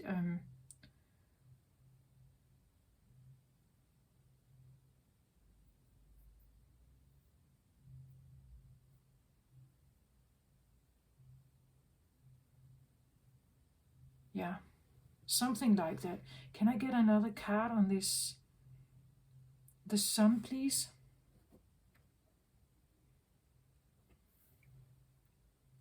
Root chakra, ground and center.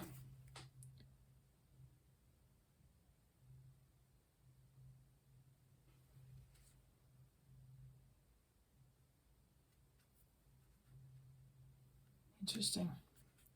Root chakra. So this is something.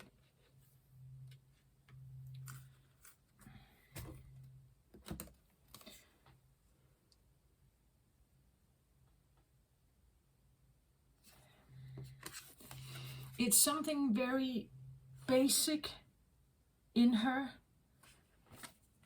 Something very primal, I want to say. Root chakra is, well, it's at the base of the spine, located at the base of the spine. It's definitely about grounding and being grounded with earth, having attachment to earth. It talks about the very first encounter we have when we are born. How was the birth? How was the first time in the hospital? How were your parents treating you?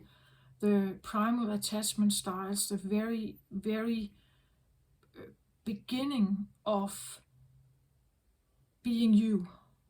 So this is the beginning of you. And we have a moth here.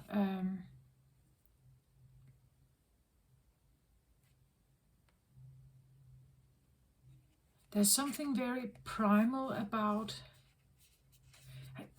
I get her almost, when I look at her, a bit like a sphinx or something. Like she's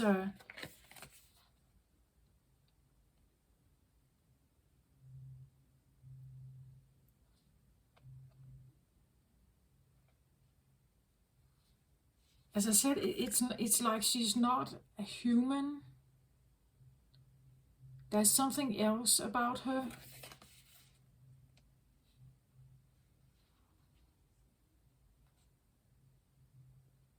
And this is very rooted in her, right? It's very rooted in her. Whatever ability this is, or whatever. Yeah, I still feel like I want to say VIP.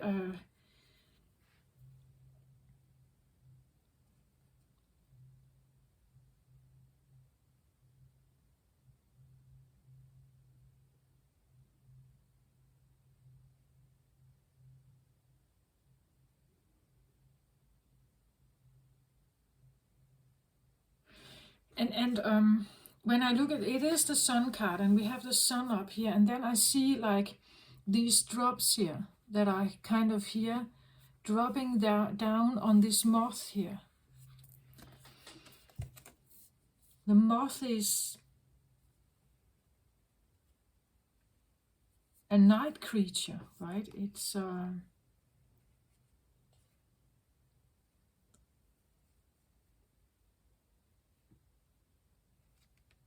but I still get the feeling she's unaware. Like there's something about her, she's unaware of what this is. I think it's an ability. It's something she is, but it's maybe it's exhausting her. Like as I said, if she's an empath,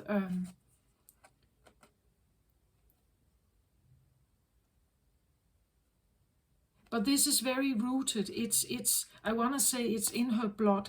It's an inbuilt thing.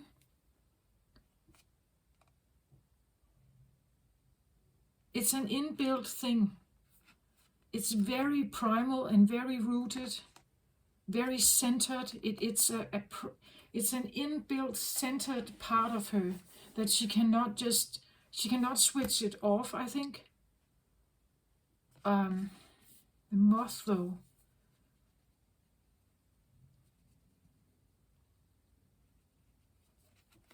Let me get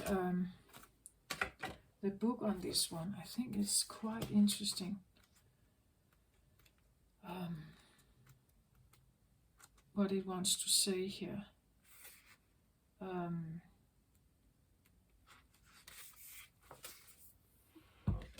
I think it is like a fundamental inbuilt thing in her. It's in her blood, in her DNA. It cannot be switched off, I think.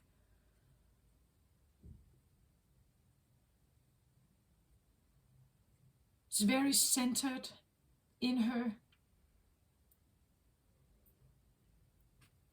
And it's big. I think it's big because the sun is big. It has like there's a big potential with this.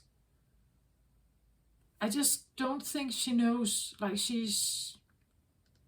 I feel more like it's exhausting her. Like that's why she needs the healing. That's why the child is asking, go out and have some fun here. But that this one is, why? Because the sun is actually about having fun also, having fun with life, having fun with, it's warm, but it can be destructive, right? If it becomes too much, it can be destructive. Maybe there's too much fire here. Root chakra. Maybe there's too much fire. Meaning that the willpower or maybe the masculine is dysfunctional. Like the masculine part of her is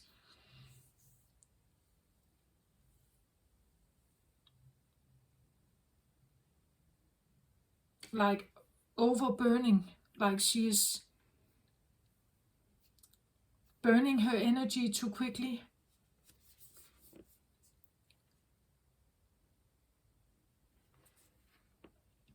The root chakra is about foundations, grounding, basic needs, survival, physical identity, responsibilities, the place where we build our lives and time in nature. This image speaks of finding home within yourself, a sense of deep inner peace and a strong sense of grounding and being centered. Here you can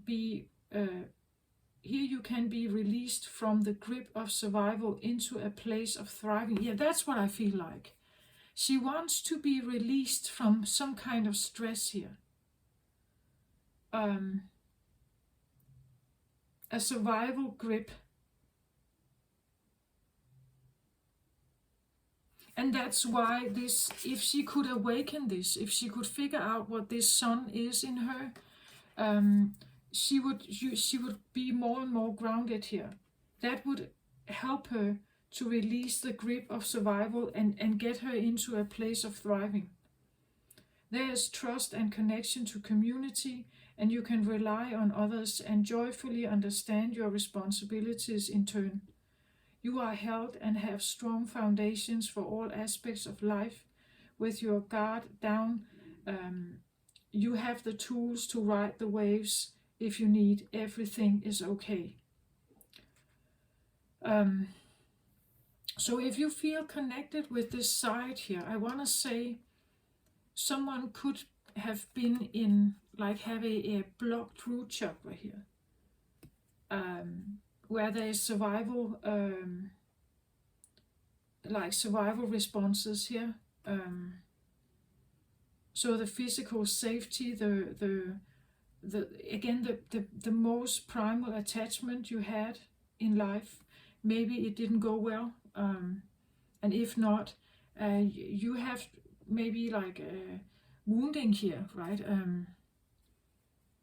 A wounding that is upsetting you, like the confidence in you, everything that has to do with a sense of fun and easiness, happiness, warmth, connection, greatness, confidence, that there is an issue here about this. Because it's in the shadow, right? It's the sun is in the shadow. It's not supposed to be there. The reason why it's there is because there's something in this root chakra. The root chakra usually holds the worst traumas. Very basic needs, perhaps here, were not met to a point where the child, maybe the inner child, could feel safe here.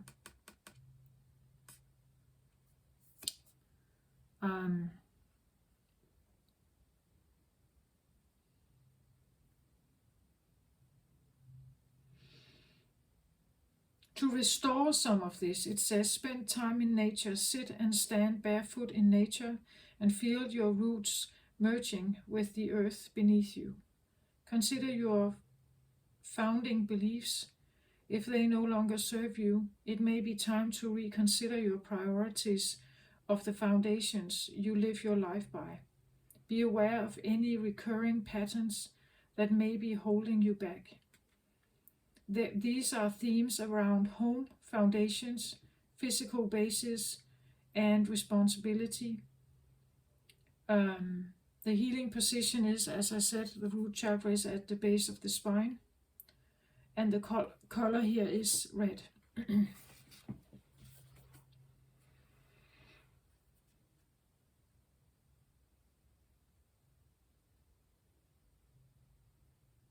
Well, I see any kind of butterfly, you could say, as a sign of transformation, but the moth is a little bit different.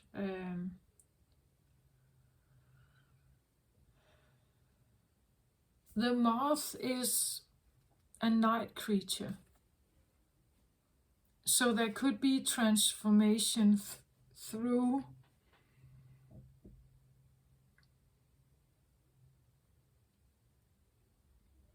what I call them like moon activities. So you have to maybe figure out, again, shadow sides, right? Hidden stuff.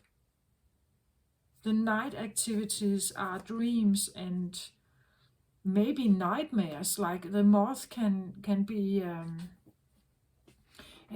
I don't know. Maybe there's something here, an inner child trapped in some kind of survival mode.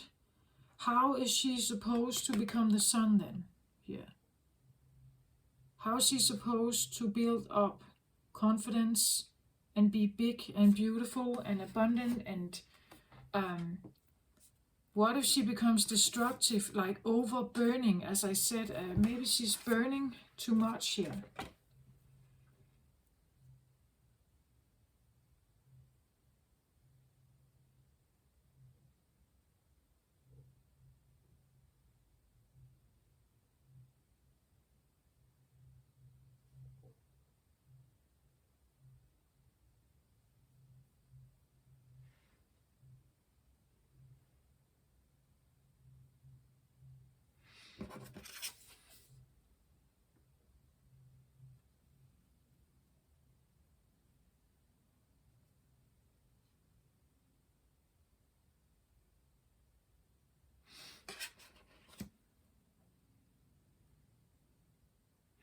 She's definitely stressful here.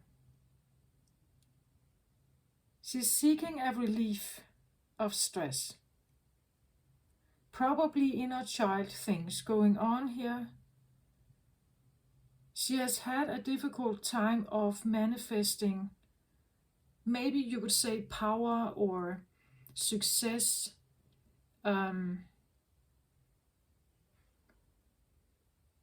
She is quite a nurturing person. She could be quite empathic.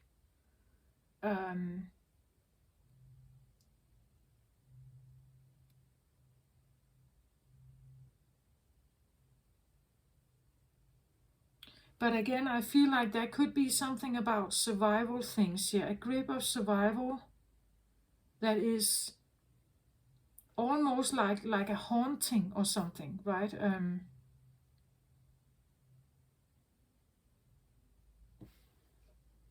He has the financial stuff ready. He can offer that, right? But there could be something just as disturbing going on in his world here.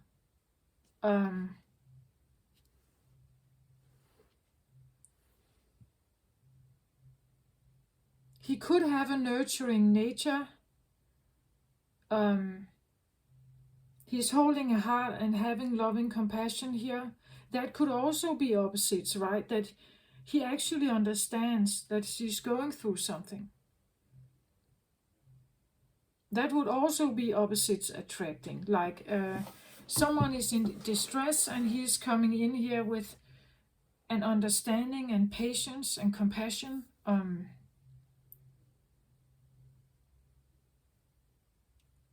So a damsel in distress, right? And then the hero comes in and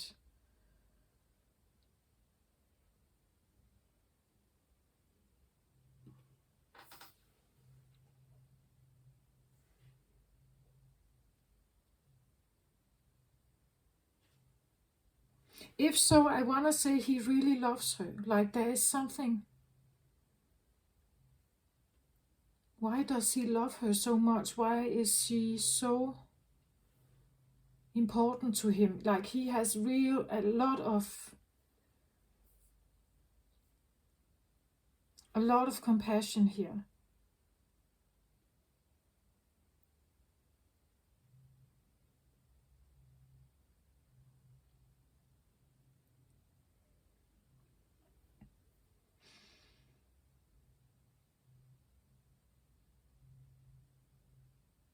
He's holding a heart here. I said that maybe he doesn't have much heart to offer, but actually he's holding a heart.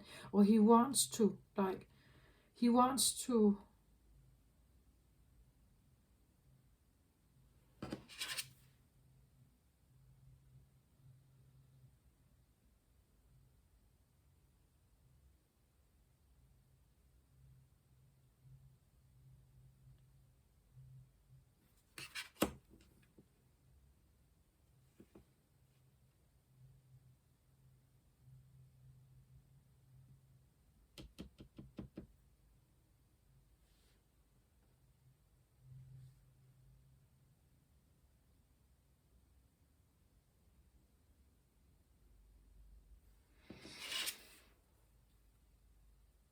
I was just wondering because I thought I had a thought that says he's holding her heart.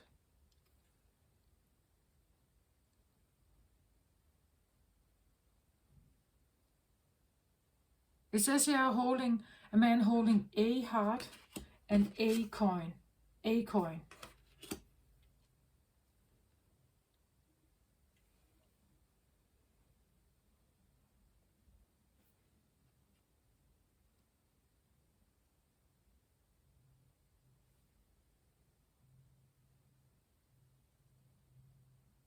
Can I have a heart on the man holding a heart here, please?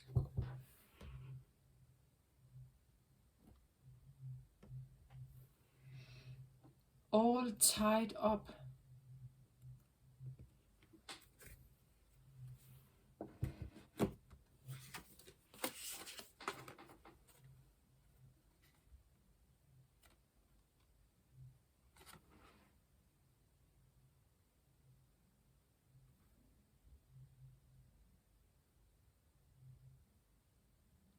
Tied up, if you look at her, it's like she's bound, like she has some kind of something around her here.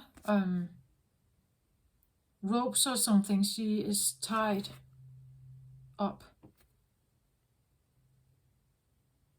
I just said that, right? I said something about he's holding her heart.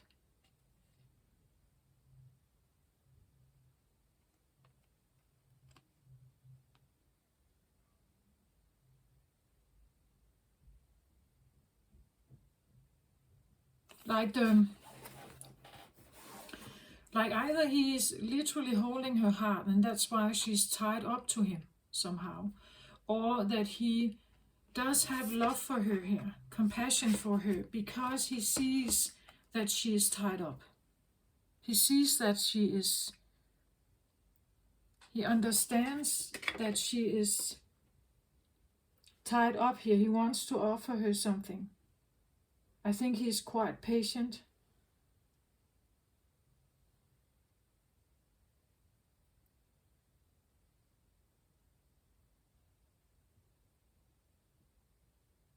Like he sees how she's tied up here somehow. That something keeps her bound. She cannot like embrace this in her.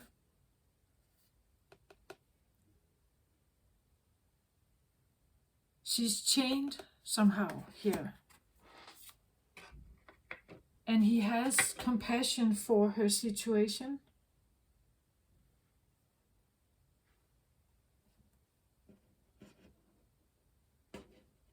She's stressed. She needs relief.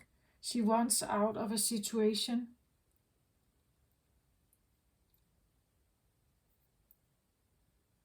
He sees it, I think.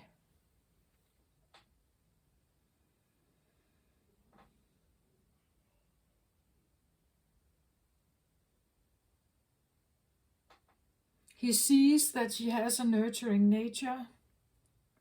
He also sees how she is stressed. He may understand that something has happened that really stressed her out here.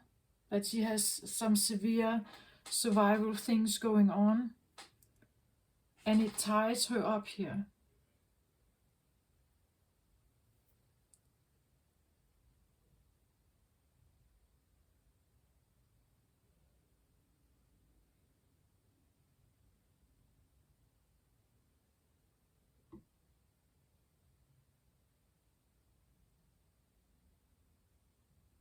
But the loving compassion here, is really...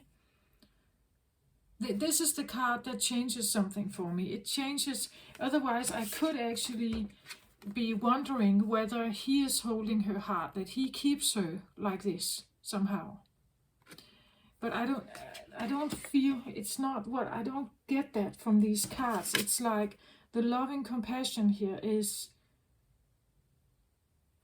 And the nurture nature here, something in him is like this. Something in him is actually a lover here. This maybe it's not what he seems to offer here, right? But he actually cares, I think. He cares for her. A great deal.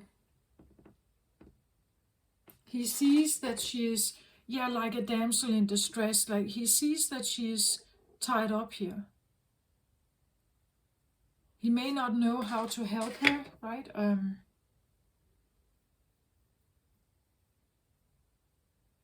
Other than I feel like a patience, like a compassion here. And understanding that someone may need to nurture themselves and I just feel like it's like he sees something else about her here.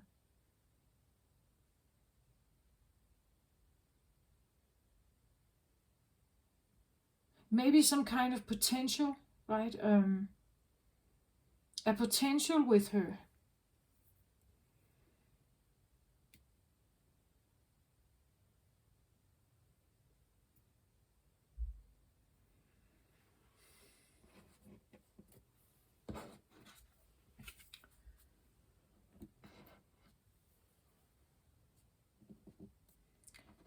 Can I have one more card on the sun here?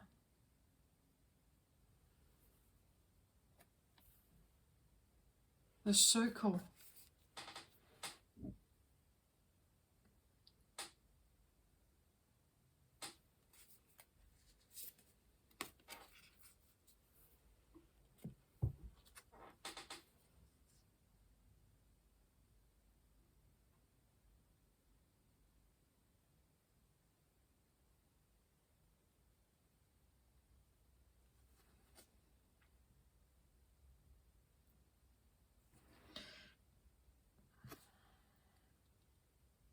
It's an interesting reading because I really feel like that there are two energies, like a yin and yang, or another person, like a female and a male, or a feminine or a masculine, and there's something going on.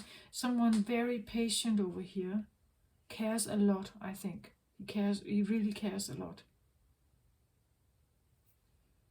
He wants to help, but he sees how she's tied up, how stressed she is. That's just something very...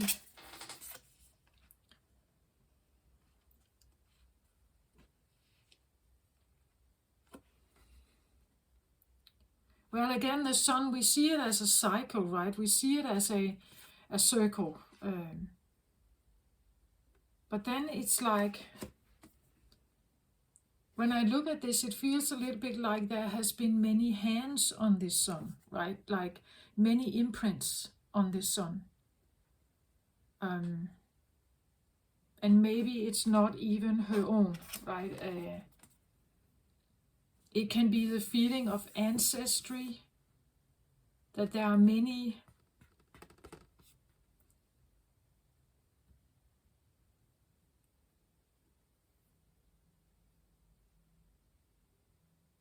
I even see it as, well, they are handprints, but it's almost like a stop, right? Like, don't go there, like stop, a warning hands somehow. As well as hand imprints, handprints, like a stamp, right? That something has stamped something on you. It has impacted you somehow here. Some of it is white, some of it is green, black, and red here.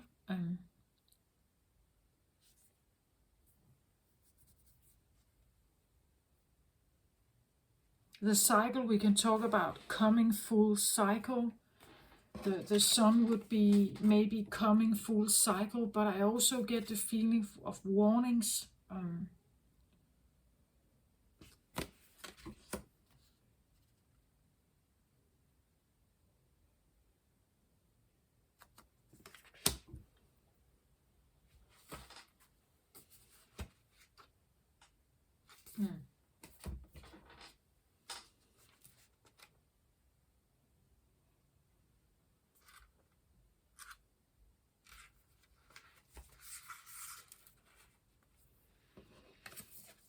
And this is a clarifier for the sun card here, right? The essence of this card talks about unification, interconnectedness, and a sense of continuum is what this card implies. The circle reminds us that we are all one, dancers in a unified, continuous, inclusive cycle. This card reminds us of the cycle of life and the evolving self, ever changing and always connected, human spirit, nature, the cosmos, all intrinsically connected. When the cycle appears, it reminds you that you are connected to everything and everyone, including to spirit. Spirit's essence beat in your heart and inspire you to co-create your world. Knowing that you count, that you have purpose in this world. Imagine even a smile to a stranger can change the course of a life. When the circle invites you to dance in the sacred steps of life, know that your work, your love, your service brings greater value than you can know.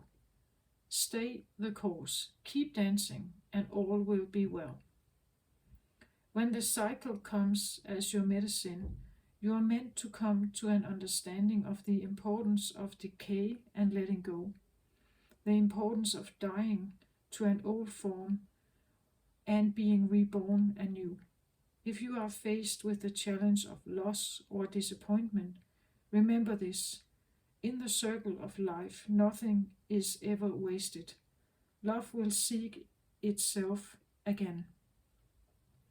Prosperity will come from a new idea or opportunity, and Spirit always waits for you to find your place in the dance again. So again, I see that there is a lot of potential here. It's about you, it's about her seeing it, I want to say, like, and if it has to do with an inner child, I see that the child has been like really hitting something here with the root chakra. So there's something about overcoming that. It could be a maturing, that you actually not see yourself as a child anymore, but you see yourself as like a powerful creator here. And life has more to offer, and you should embrace that rebirth. Yeah, that's what I feel like.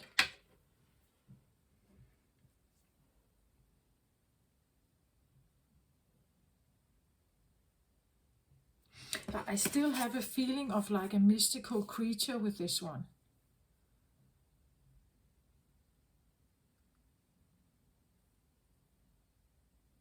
But I don't get much from it. I think it's because she doesn't know. Like she doesn't know that this is her. Like, I think this one, he sees her. Like, he sees that she's much more. But she doesn't know it. Maybe she does know a little, as I said, the mini empress here. Maybe she knows something. But embracing it fully is maybe not, it's an exhausting thing here for her. She wants relief, it feels like.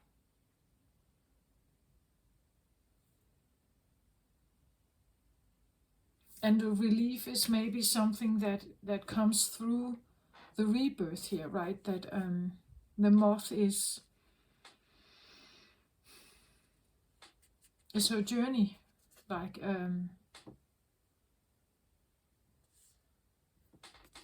it's a journey. Maybe someone is watching from afar here, being patient, because someone is going through something here. They're going through something. He may see it here. He may see something about her here. She may not know it still. He may see it and has a lot of love here for her. And compassion for something here. But he is not...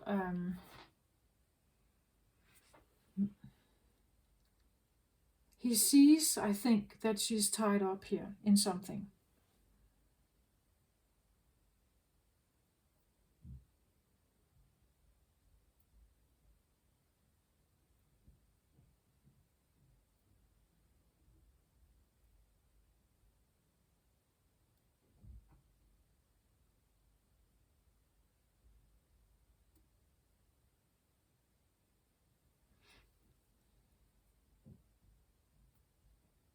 Whatever she is in here, it's an overwhelming feeling of life. And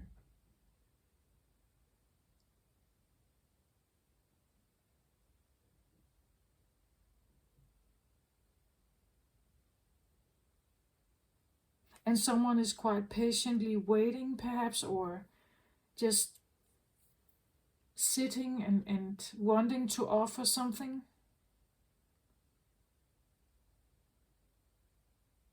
But he sees it, right? He understands that something is tied up here.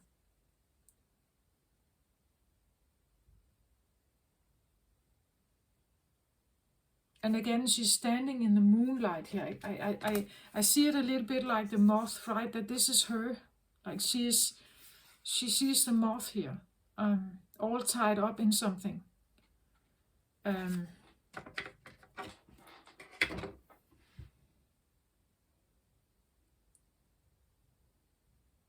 Again, as I said, the sun is in the shadow. The sun shouldn't be the shadow, right? The sun should be the sparkling light out there. It's like it's overlooked. Like if the sun is the shadow, it's like it can't shine. It can't shine its normal shine.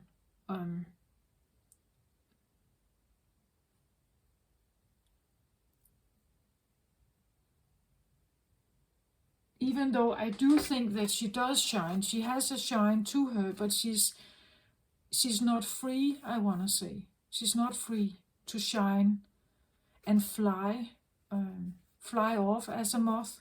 She's not free in her expression.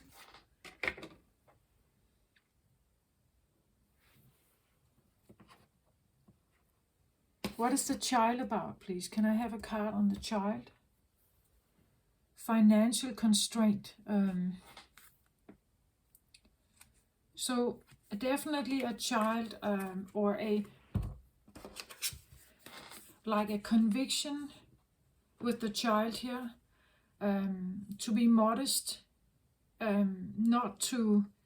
There's definitely a chain around her here that has to do with financial stability, security, safety, money, perhaps. This can talk about, like a wallet without any money. So there's something about poverty, maybe, a child experience of lack here. And that could tell us a little bit about why she's tied up here, that she could be tied up in debt. Maybe she has debt here. Maybe she feels, and that would make a stop for this one, right? The sun is abundance. This is where you have everything you need. You have all the money you need. But this is in the shadow. It is in the darkness here. This has not been, it has not come out. It has not shown itself because she, from an early age on, perhaps with the root here, learned something about lack, instability. She learned something about lack, instability, maybe literally no food,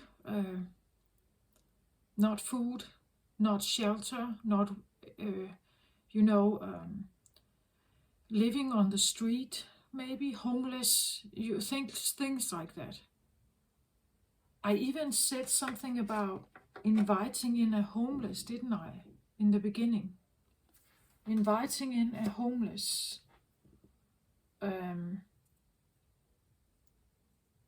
But literally she could have experienced that, right? That would be a root chakra thing here, that you experience that the primal necessities of a little child is not met.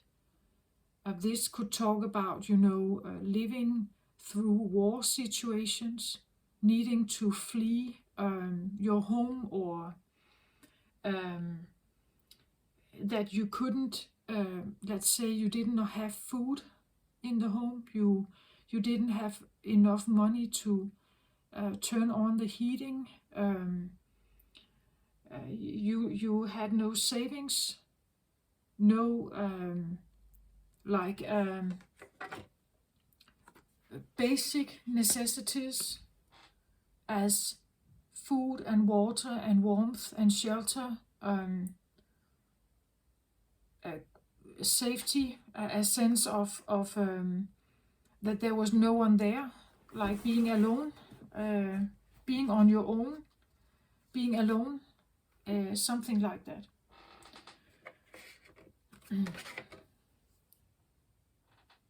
And because of that, the survival gene is extra active. It ties her up here. It keeps her stuck somehow in something.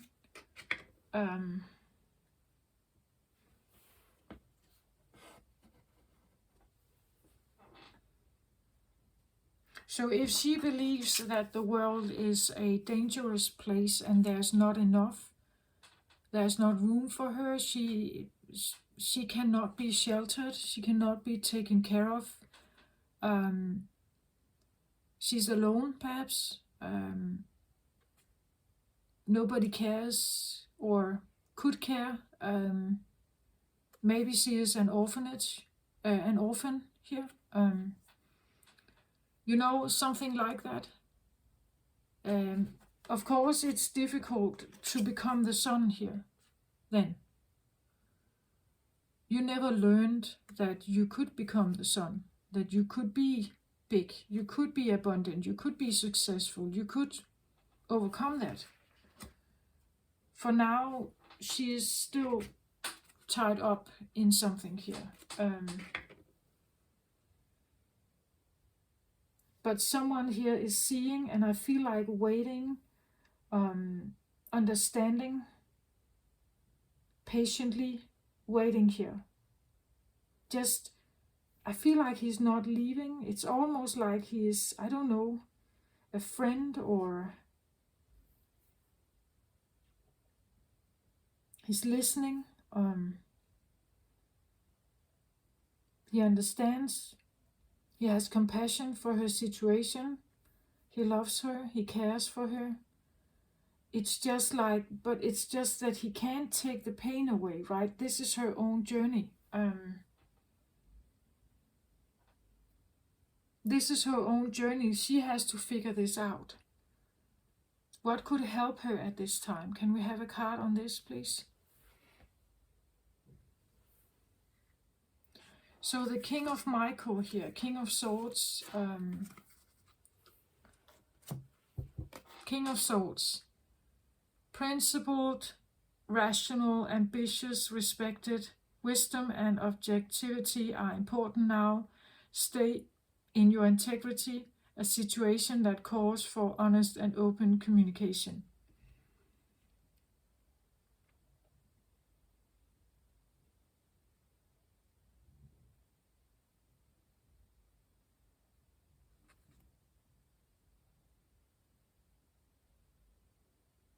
I don't know if it's a communication that needs to happen between these two here, but I asked for what could help her here.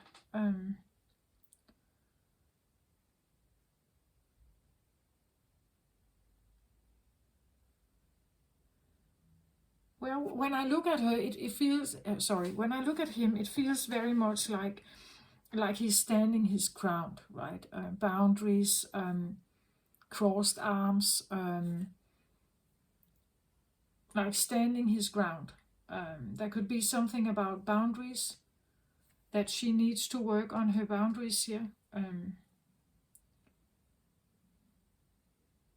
It says honest and open communication.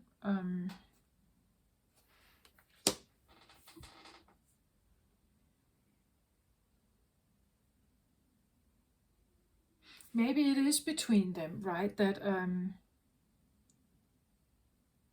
if this is a loving husband and he sees that her wife is going through a very difficult time,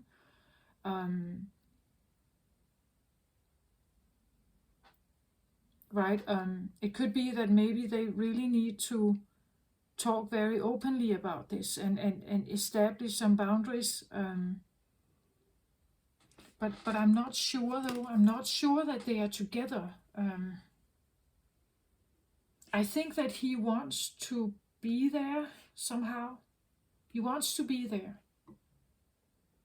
I think that he wants to somehow assist, help. But also having respect for her. I want to say the stress that she is experiencing. It's like he understands that she is going through some kind of stressful time.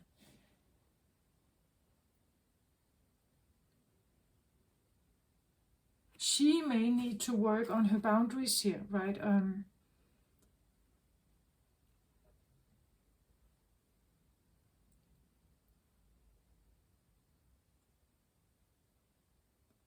King of Michael is, like the king is the leader. So this talks about reclaiming your own leadership of your own life here. again, the king, and the sun. The sun is a king card. It's a Leo card, right?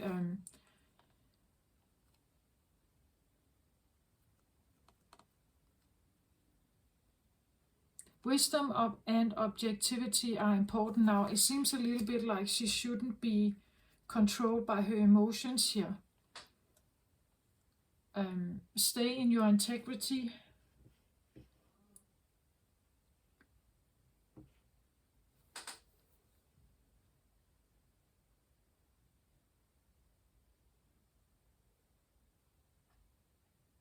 A situation that calls for honest and open communication.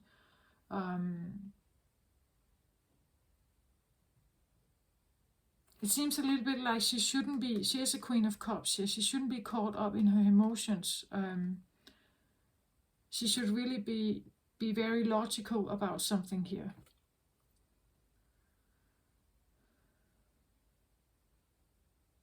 And wise, the king is wise, right? He has responsibility here. He's a leader. It's like reclaiming leadership of your own life. Set your boundaries. Say yes to and no, right? If you don't want something, say no to it. And don't let your emotions, don't trip over your emotions here. If you want to say no to something. I don't know if it's because someone wants to come in here and she may feel the need to say no or establish some kind of boundaries, that if someone wants to come in here, they have to understand that she's going through something here, right? And maybe she can't engage in something here. Like this loving, compassionate thing, it's nice that he has this, but she is not ready for that. Like she's not ready for it.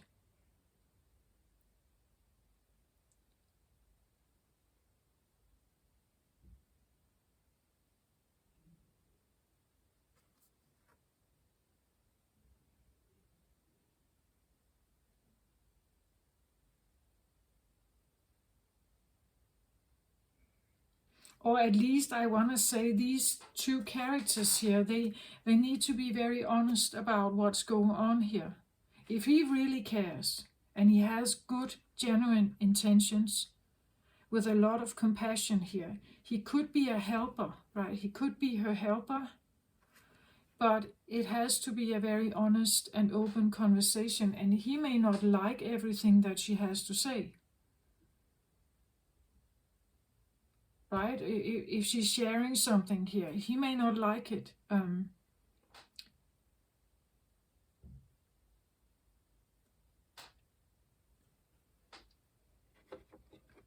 He may not like it. She may reject him, right? She may say no to him. She may say she's not interested because it's like she's tied up. As I said, she's tied up here. Yeah, she's tied up. Yeah, doesn't matter where I put them. She's tied up because of something here relating to that root chakra, making sense. So it's about taking ownership here. Taking ownership. And maybe she needs to establish some very clear boundaries about something. He may not like it though here. Can I have a card on this man holding a coin, man holding a heart here?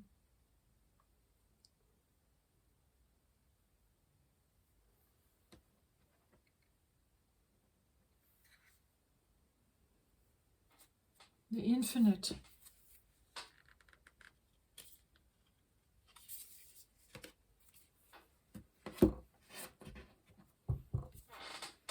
So if I get the infinite for me would say something like,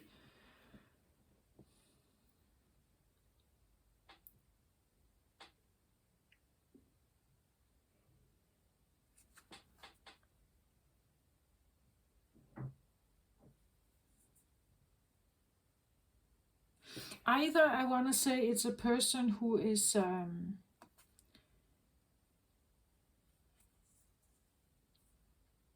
like they have an idea that this one is like a soulmate, like a true soulmate, a twin flame or something like that. They have an infinite love for them. It's something infinite. It's divine and infinite. Or I want to say whoever this is an infinite being. Like they are an infinite being. Like with the loving compassion, the nurture nature here, it could make sense actually. An infinite being. It could be, I don't know if I would say it's a spirit, but it's, I've seen him like a man here.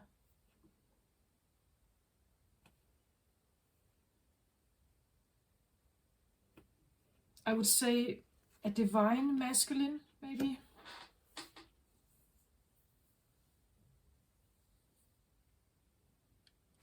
Right? And he's seeing her as his opposite, I think. But he's seeing that she's stressing through something here. But there is something about the infinite, a spiritual connection, a strong soulmate, a twin flame, maybe something divine, like that. There's something. This connection is divine somehow. He's very patient here, waiting for something to clear up on this side. I think. I don't know if this is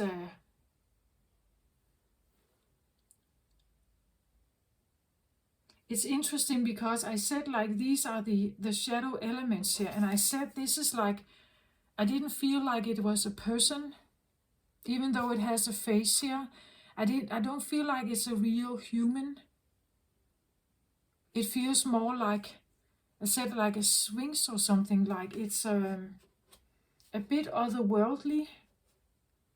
And if this is an opposite to that, it could be like an infinite being here that I'm trying to describe. It comes up as a man, so as a yang energy that wants to help her, being a supporter somehow, a helper, a supporter. But she's going through some kind of process here. In that, if that's the case, I want to say this is divine masculine energy.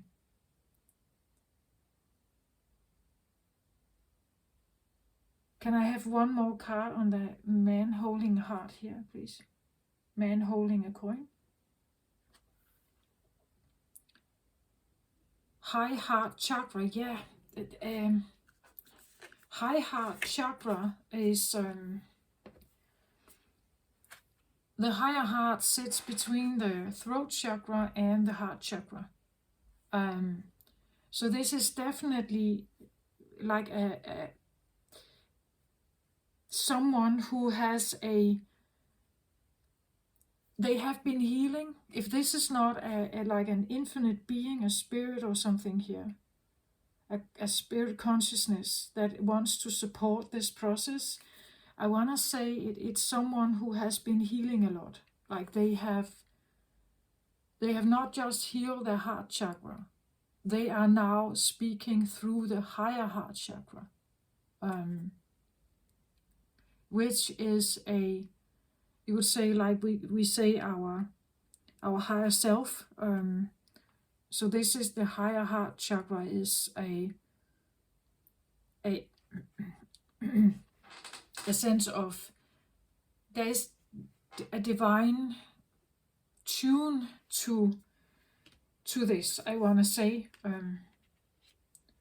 The loving compassion, the nurturing, the infinite, the higher heart chakra, whoever this guy is here. I don't know if I say God, like Jesus, that kind of guy. Something like that, right? It feels a little bit otherworldly. It's definitely something that can see that she is tied up. So he has a very clear vision, this guy here. This energy has a very clear vision. He sees very clearly what's going on here.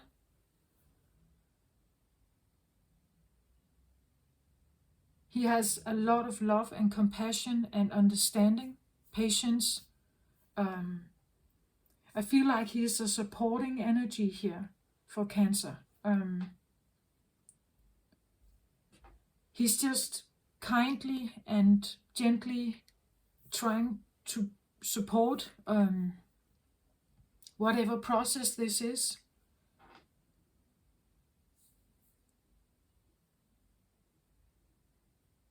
Can I have another card on the Queen of Ariel here, please? The Witness. Interesting.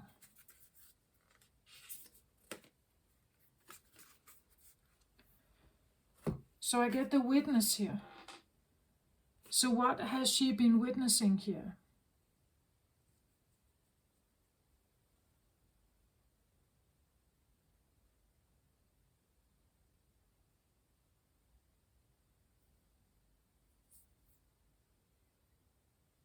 Again, so interesting, right? Because when I look at this, then of course the eye here is kind of becoming more and more evident, right?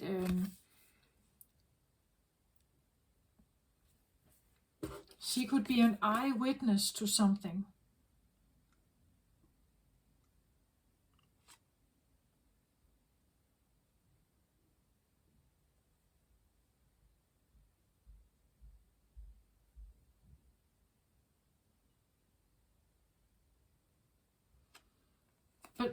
But again, then look at her here. Look at how she has, what's that called? Horns, right? It is, or something here in her hair. It is like she is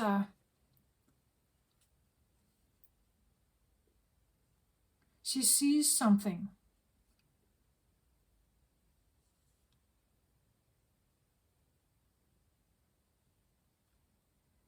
But the eye she sees it through is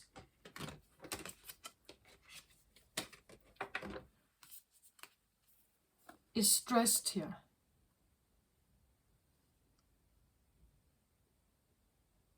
Again, I feel like she is a witness. There is something about her here. She has some kind of ability which is not normal. It's not normal. But I just get the feeling that she is...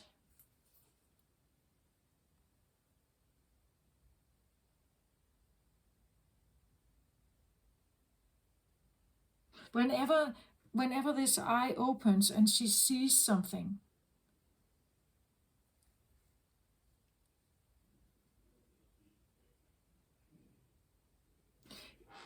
now it feels a little bit like when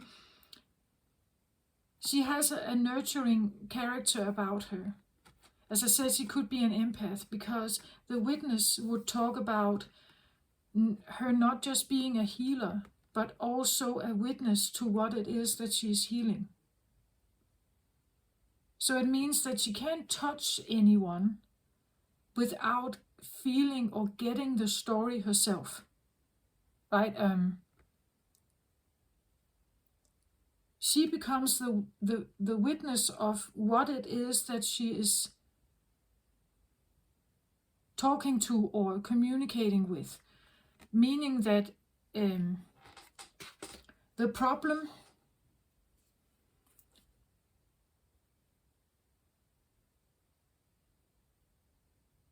her way of being a healer, her way of being like different here is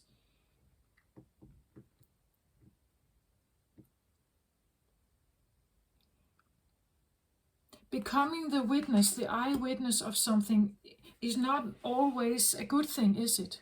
Like, if someone is seeking you out for healing, or they hope that she will look at them as and again, if she's an empath here, she would perhaps be able to feel some of their problems. She will feel the struggles of the world, something like that. She becomes now the witness of something. But it's actually stressing her out here, right? It's draining her energy to become a witness.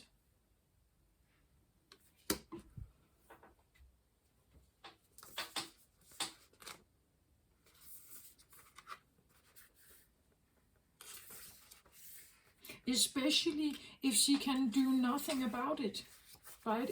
If she is now constantly seeing and knowing stuff about other people, but she can do nothing about it. The witness observes without engaging in any action. By cultivating inner stillness, we are able to assess any situation from a higher perspective and make better decisions. When we can be present for someone else's difficulties with stillness, then we are able to truly hear them and give better advice. Sometimes we can be so still that we are a mirror for the other. Then through our presence, they receive their own answers. The witness that has been by your side all along is now ready to become your ally. You thought you were the doer, but today you discover that things happen when you get out of the way. Witness creation unfolding before you. Change reality by finding stillness and letting your true intent reveal itself. Acknowledge your preconceptions, ideas, and feelings about the situation you're in, but resist the urge to change any of it.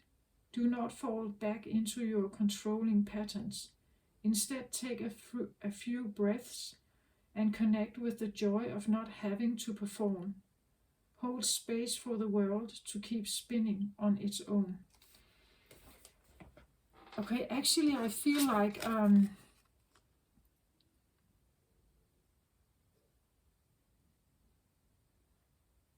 she is supposed to be the witness. She is the witness, but she's supposed to be it. But being it, I'm just reading again here, the last thing I said.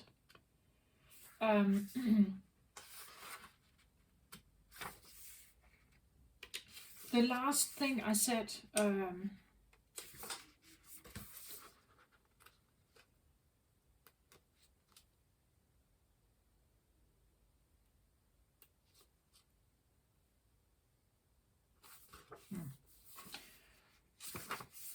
let's have a look at this. Yeah, I said, take a few breaths and connect with the joy of not having to perform. Of not having to perform, meaning you don't have to do anything. Hold space for the world to keep spinning on its own. So it means that she may see stuff here. She may understand stuff about the world, but she's not supposed to do anything about it.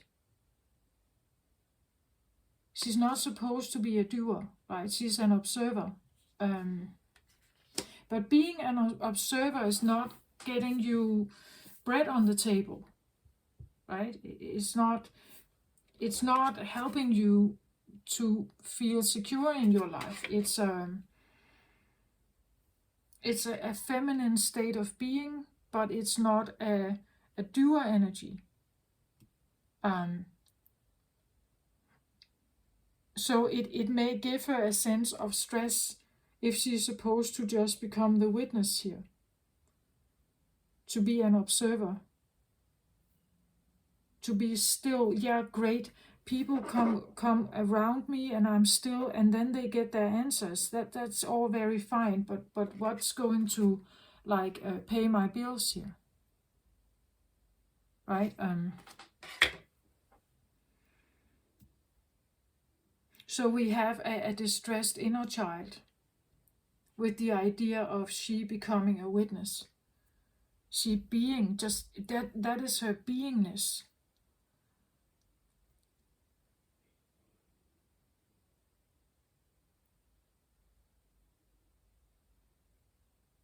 I think that she could have really big impact here.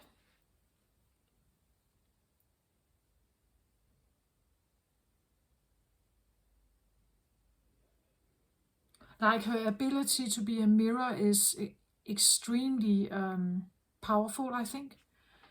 It's just, for her, it may not feel like that, right? She may be distressed about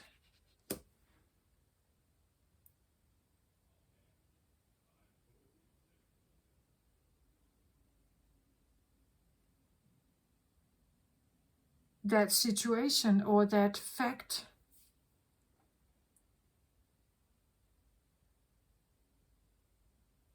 Can I get another card on this witness here?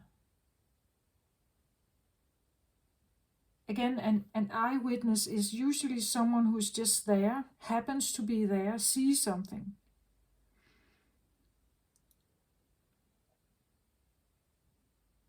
Seeing something with the third eye, with the Horus eye. Acknowledging something, seeing something. But having an incarnation here with a human body, it needs to, we have certain needs, right? At least the body has to have sleep and, as I said, warmth, shelter, food, drink, that kind of stuff. Then you have social and other needs as well. Being an observer here takes you into a more kind of hermit state. You're observing from a distance. You are not necessarily participating. You're not supposed to alter anything.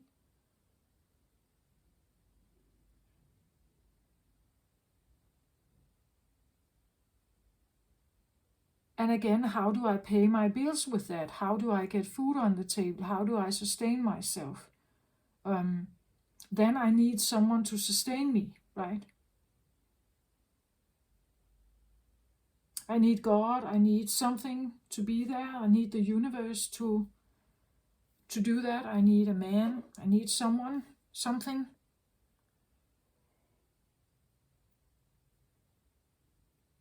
To take that, like, if I'm supposed to be this, right?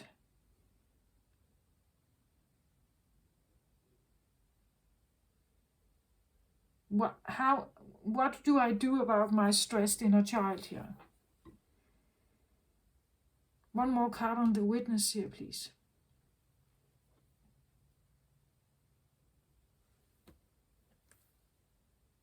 Sacral chakra, core of creation.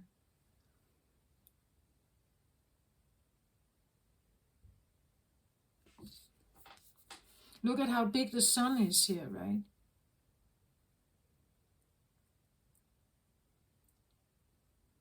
I believe that the stillness, that the witness, that for a witness to be a mirror here, you have to become very still. Maybe you need to become your own witness to whatever problems you have here. We have now the root chakra and we have the sacral chakra, the two lowest position chakras. But this is the core of creation here. Maybe she has to become very still to be able to see her own, or assist her own creation here, her own creation, rebirth.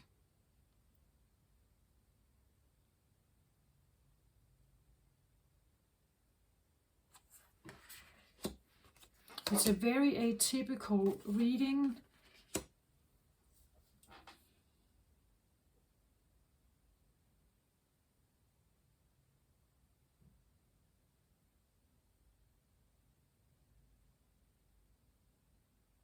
I also think that she's She's witnessing something about herself changing. Like she could be witnessing something about herself changing, and that is stressing her out as well. Like she's not comfortable with the change here.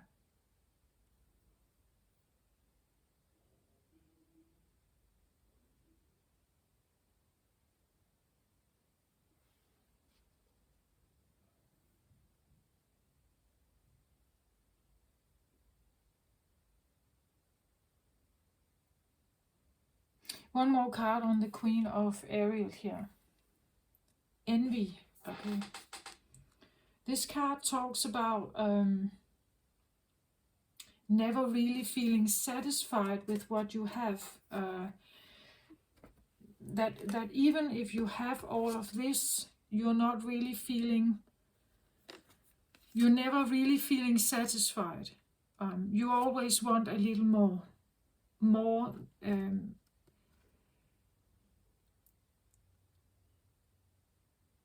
That the grass is always greener on the other side, so I'll better go there, right?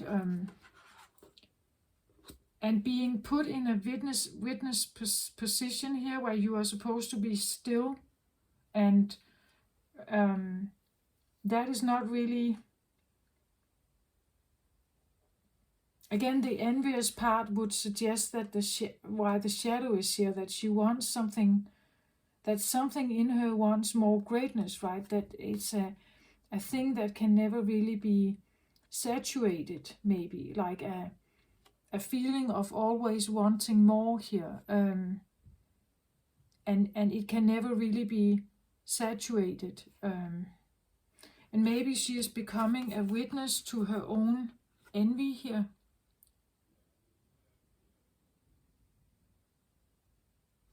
It could be the other way around, that someone is very envious of her talent for being able to see something here.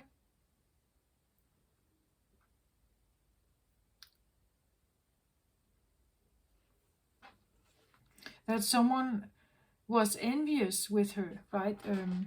Someone did hurt her here.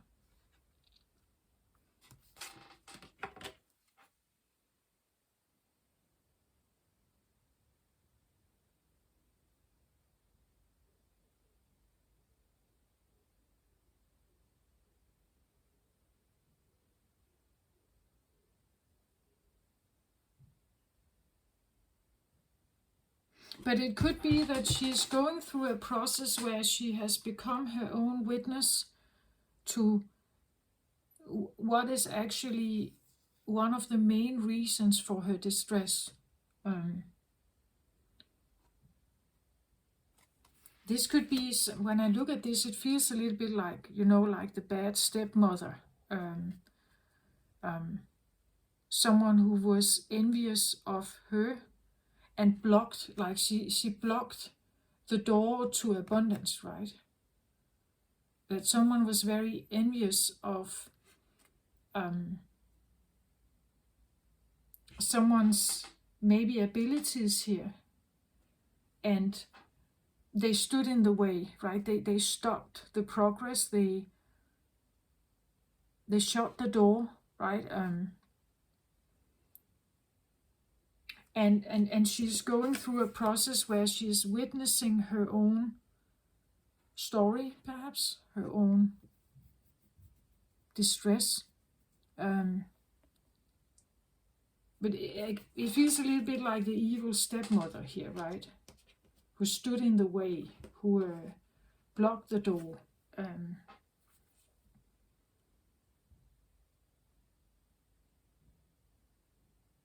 Who stole the limelight, right?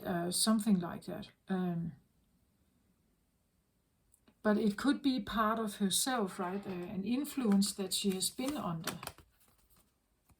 That she has been under the influence of someone here, and now she has an internalized voice like this, that is blocking the door, that is not allowing for a progress to happen here. maybe the child here had to deal with this person, and they fawned perhaps under the power of this one, and they couldn't win against them, and now the queen here of Ariel is now becoming her own witness to whatever expired, what happened. That is her journey, right? She's going through a journey of healing here, and to figure it out, maybe she had to like really become the own witness of her own story.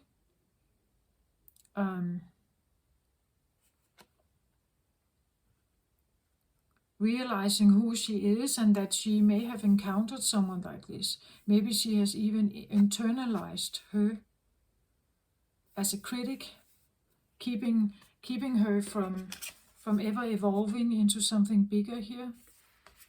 But it's her journey to go through, right? It is something she has to figure out. That someone was blocking the door here, saying no. And maybe she has to figure out how to dissolve this voice here, or this person, right?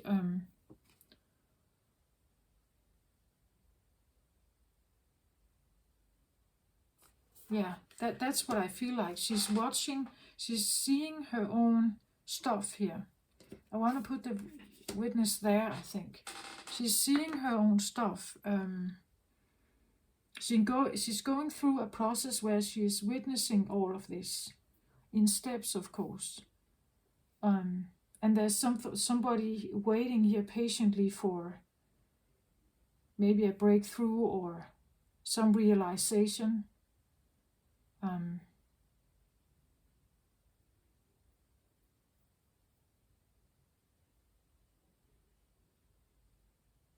It's an interesting reading. I feel like I'm kind of stumbling. I'm not quite sure where I'm going.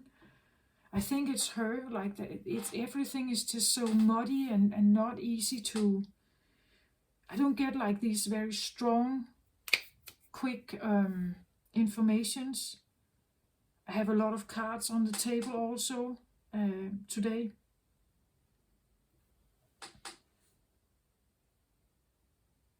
Yeah, I want to say she's witnessing her own story here, becoming the witness of her own story. She's connecting the dots, but it's a stressful time. The envy here could definitely talk about her own ego, how her ego has been directing her in all kinds of directions to achieve something. But it didn't really make her happy. And the reason for that is because this voice comes from someone else.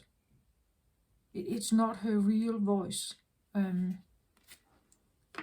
she is she's seeing that now. She's seeing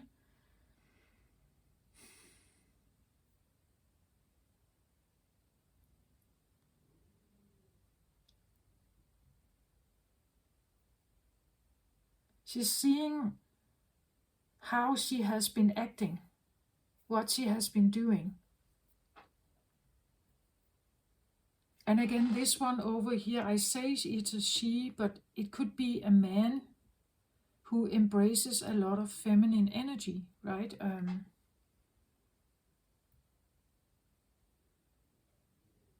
I want to say it's a very sensitive person.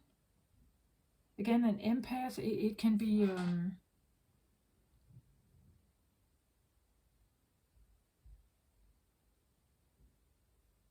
quite sensitive, very intuitive. Could definitely fit with the Cancer energy.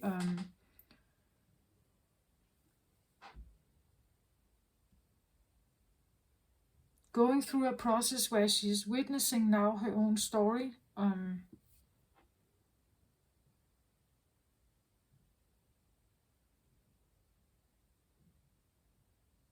And there has been something here that is definitely blocking or was blocking.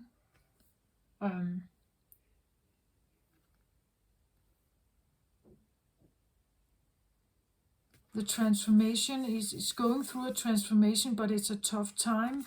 It's a moon energy, I want to say, is here. Not an easy process, I think. Feeling the financial constraint here, really feeling how like the pressure of life, right? The pressure of life, how the inner child here has been pressured to fawning, perhaps here, and being tied up to something, chained to something, codependent maybe, never released the full potential here. Somebody's waiting here, or is very patiently, like just gently supporting here the process. Could be someone who is literally waiting for you here. Like they're literally in physical form waiting for you. But if so, I want to say they have a lot of understanding for what is going on here. Very loyal, very committed, very patient, very loving and caring, and having a lot of compassion for what it is that is going on here.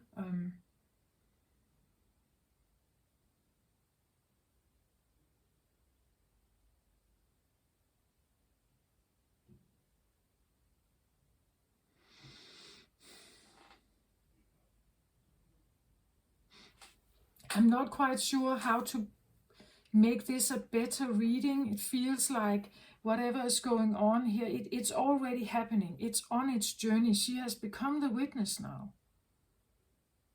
So now she understands something about her ego and how the ego may have been running the show for a while. How she could, something did not work out.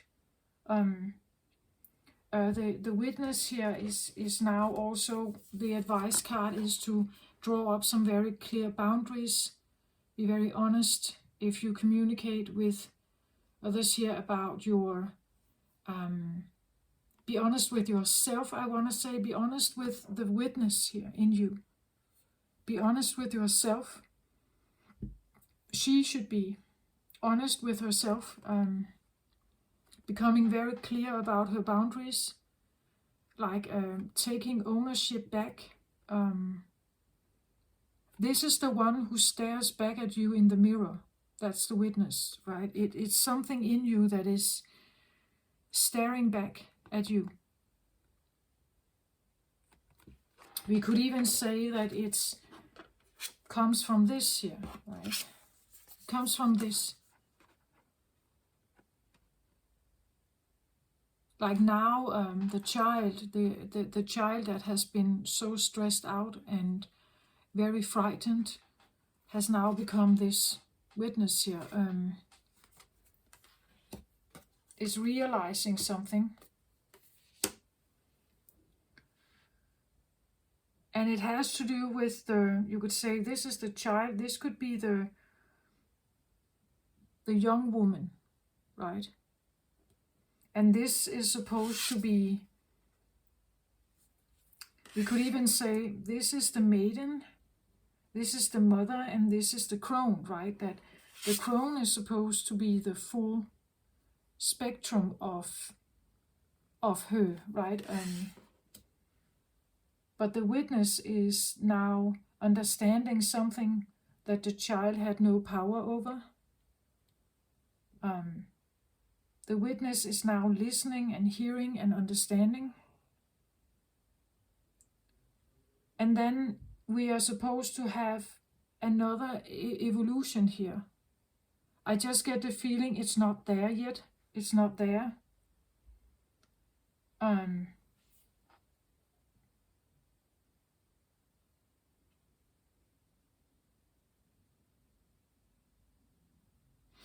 And I feel like this witness here, alongside with like a very clear sight of her own story and what she has been through and how she wants to move forward, that honesty she has to have, that clarity she needs. And to make new steps forward here. How is she supposed to move forward from this? She has to be very open with her, like, there can be no secrets in her anymore, right? She wants to know everything here so that she can make better choices. But that, again, to see everything is not, it's not fun necessarily. I just get a feeling of a maturing from the little child that could do nothing to now seeing, like, circumstances and choices, how the child has been navigating. The witness is now looking at that, right? And what may have influenced it, what may have been a factor.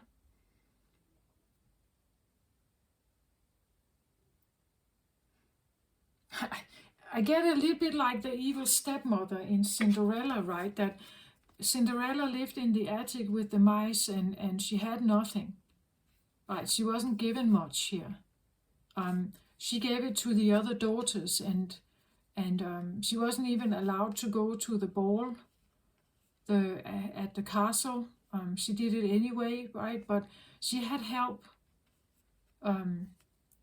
because she was a very beautiful girl, right? And very helpful to the animals and everything around her. So she had help, but there was a very envious,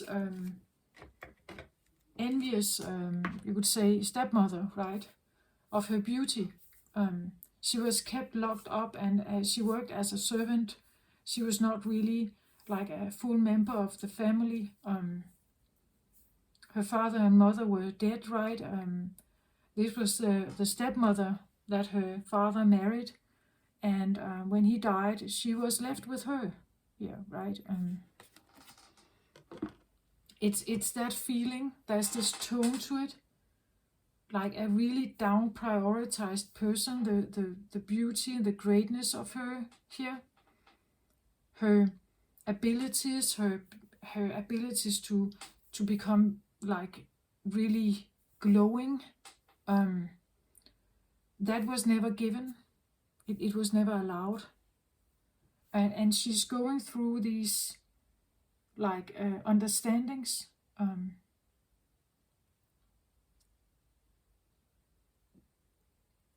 I want to say for like a Queen of Ariel here, maybe even an empath, I want to say that it's tough. Like, because she cannot just see it. I don't think she's just seeing it, she's feeling it. She's remembering it. She's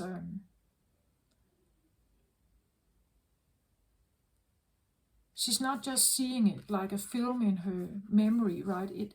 This is it's more than that, I think.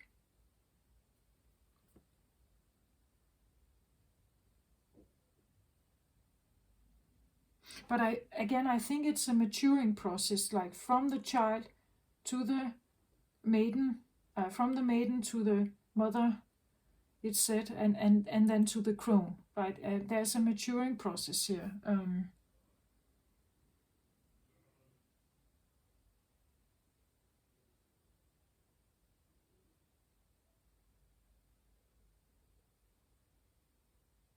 But something stopped the process, right? Something stopped the process here.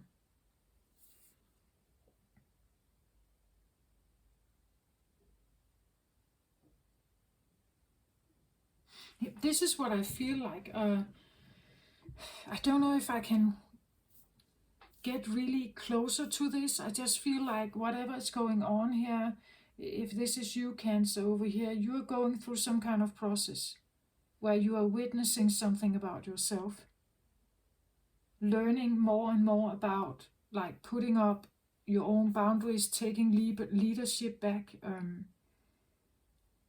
when and when not to be open about what you are sharing, because there could be a person here who's really not, they don't have your best interest here.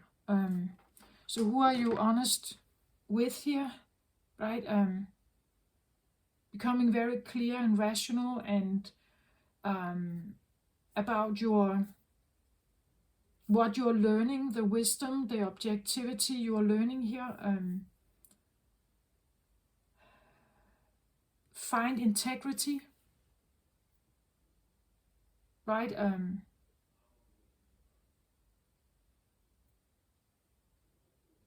And if you have someone here on the sideline, maybe you need to tell them something. You need to tell them something about what's going on.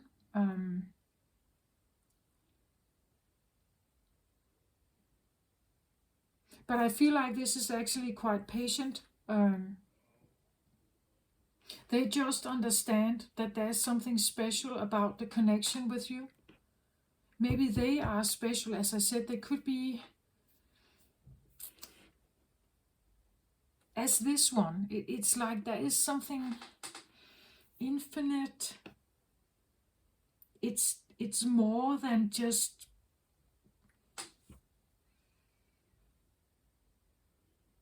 it's a deeper kind of love. We could say a divine love. It's something more. It's stronger somehow.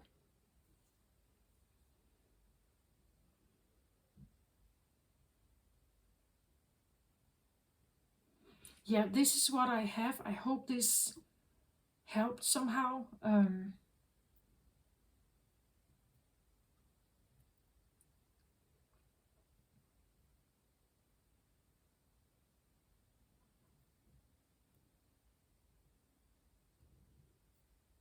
I still have this feeling that there's more that I should say. Should I take just one more card, please?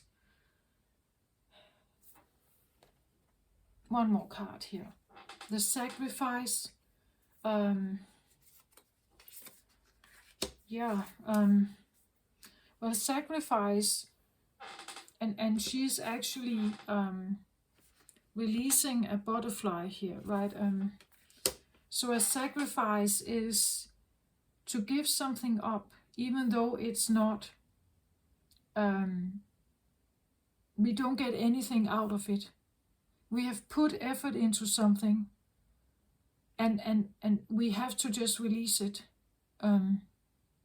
Here we could talk about, let's say this is a mother, and she's saying goodbye to her child, right? She's saying goodbye to a youngster moving out of home. You have, as a mother, you may have feel like you have sacrificed part of your life being a mother, and now you are giving it something up here. You're letting it have its own free life.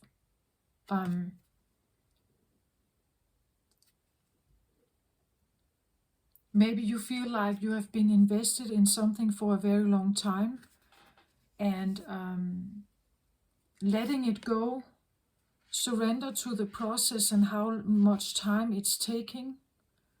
Or if, let's say that someone is waiting here for someone to be ready, either way, it's a sacrifice. They may be waiting. Over here they are like processing. Processing is also a sacrifice. You are giving up your ego. It's an ego death process. You're sacrificing something to have something new, to experience something new.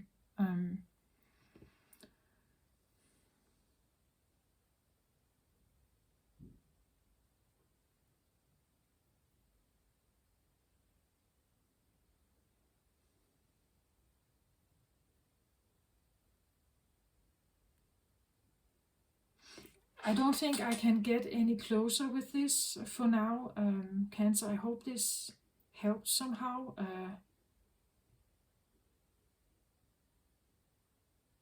I still get a feeling of quite an unfinished story, but I think it's because over here it is unfinished. It's a process of witnessing something. And she still doesn't know. This is who she is at the moment. As I said, she's not an empress yet, right? She hasn't actualized her full potential.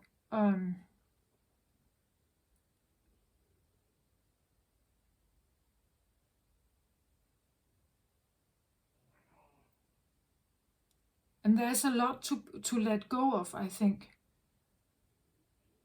There's a lot to surrender to understand, to know about, to go through.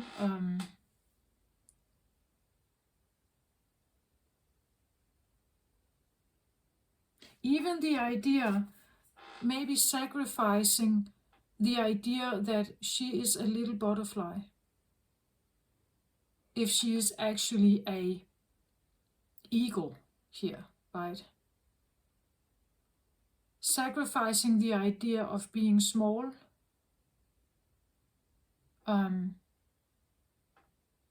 as opposed to being big here.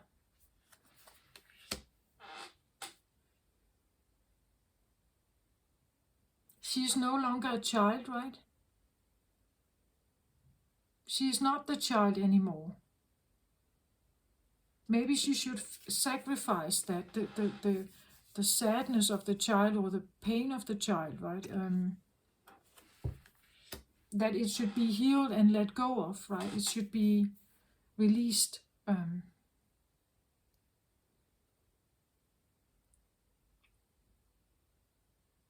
That while she is the witness here, she is releasing. The more and more she understands, she is releasing something. Sacrificing the old way of being, her old way of being, to become something else. Yeah, this is what I have. I hope this helped. Take very good care of yourself out there, Cancer. Please let me know if there's something about this that feels right to you. Otherwise, I'm just like encouraging to keep healing and releasing whatever you feel like you need to release. Being the witness is quite brave, so you should be proud of yourself if you are over here. On the other side here, I just feel like someone is holding space. They're just patiently accepting that something is going on over here. So this is a very beautiful energy, very supportive, very patient, very caring, quite loving actually, allowing for something else to go on here. Okay, so this is what I have. Take care of yourself. Love and light. Bye-bye.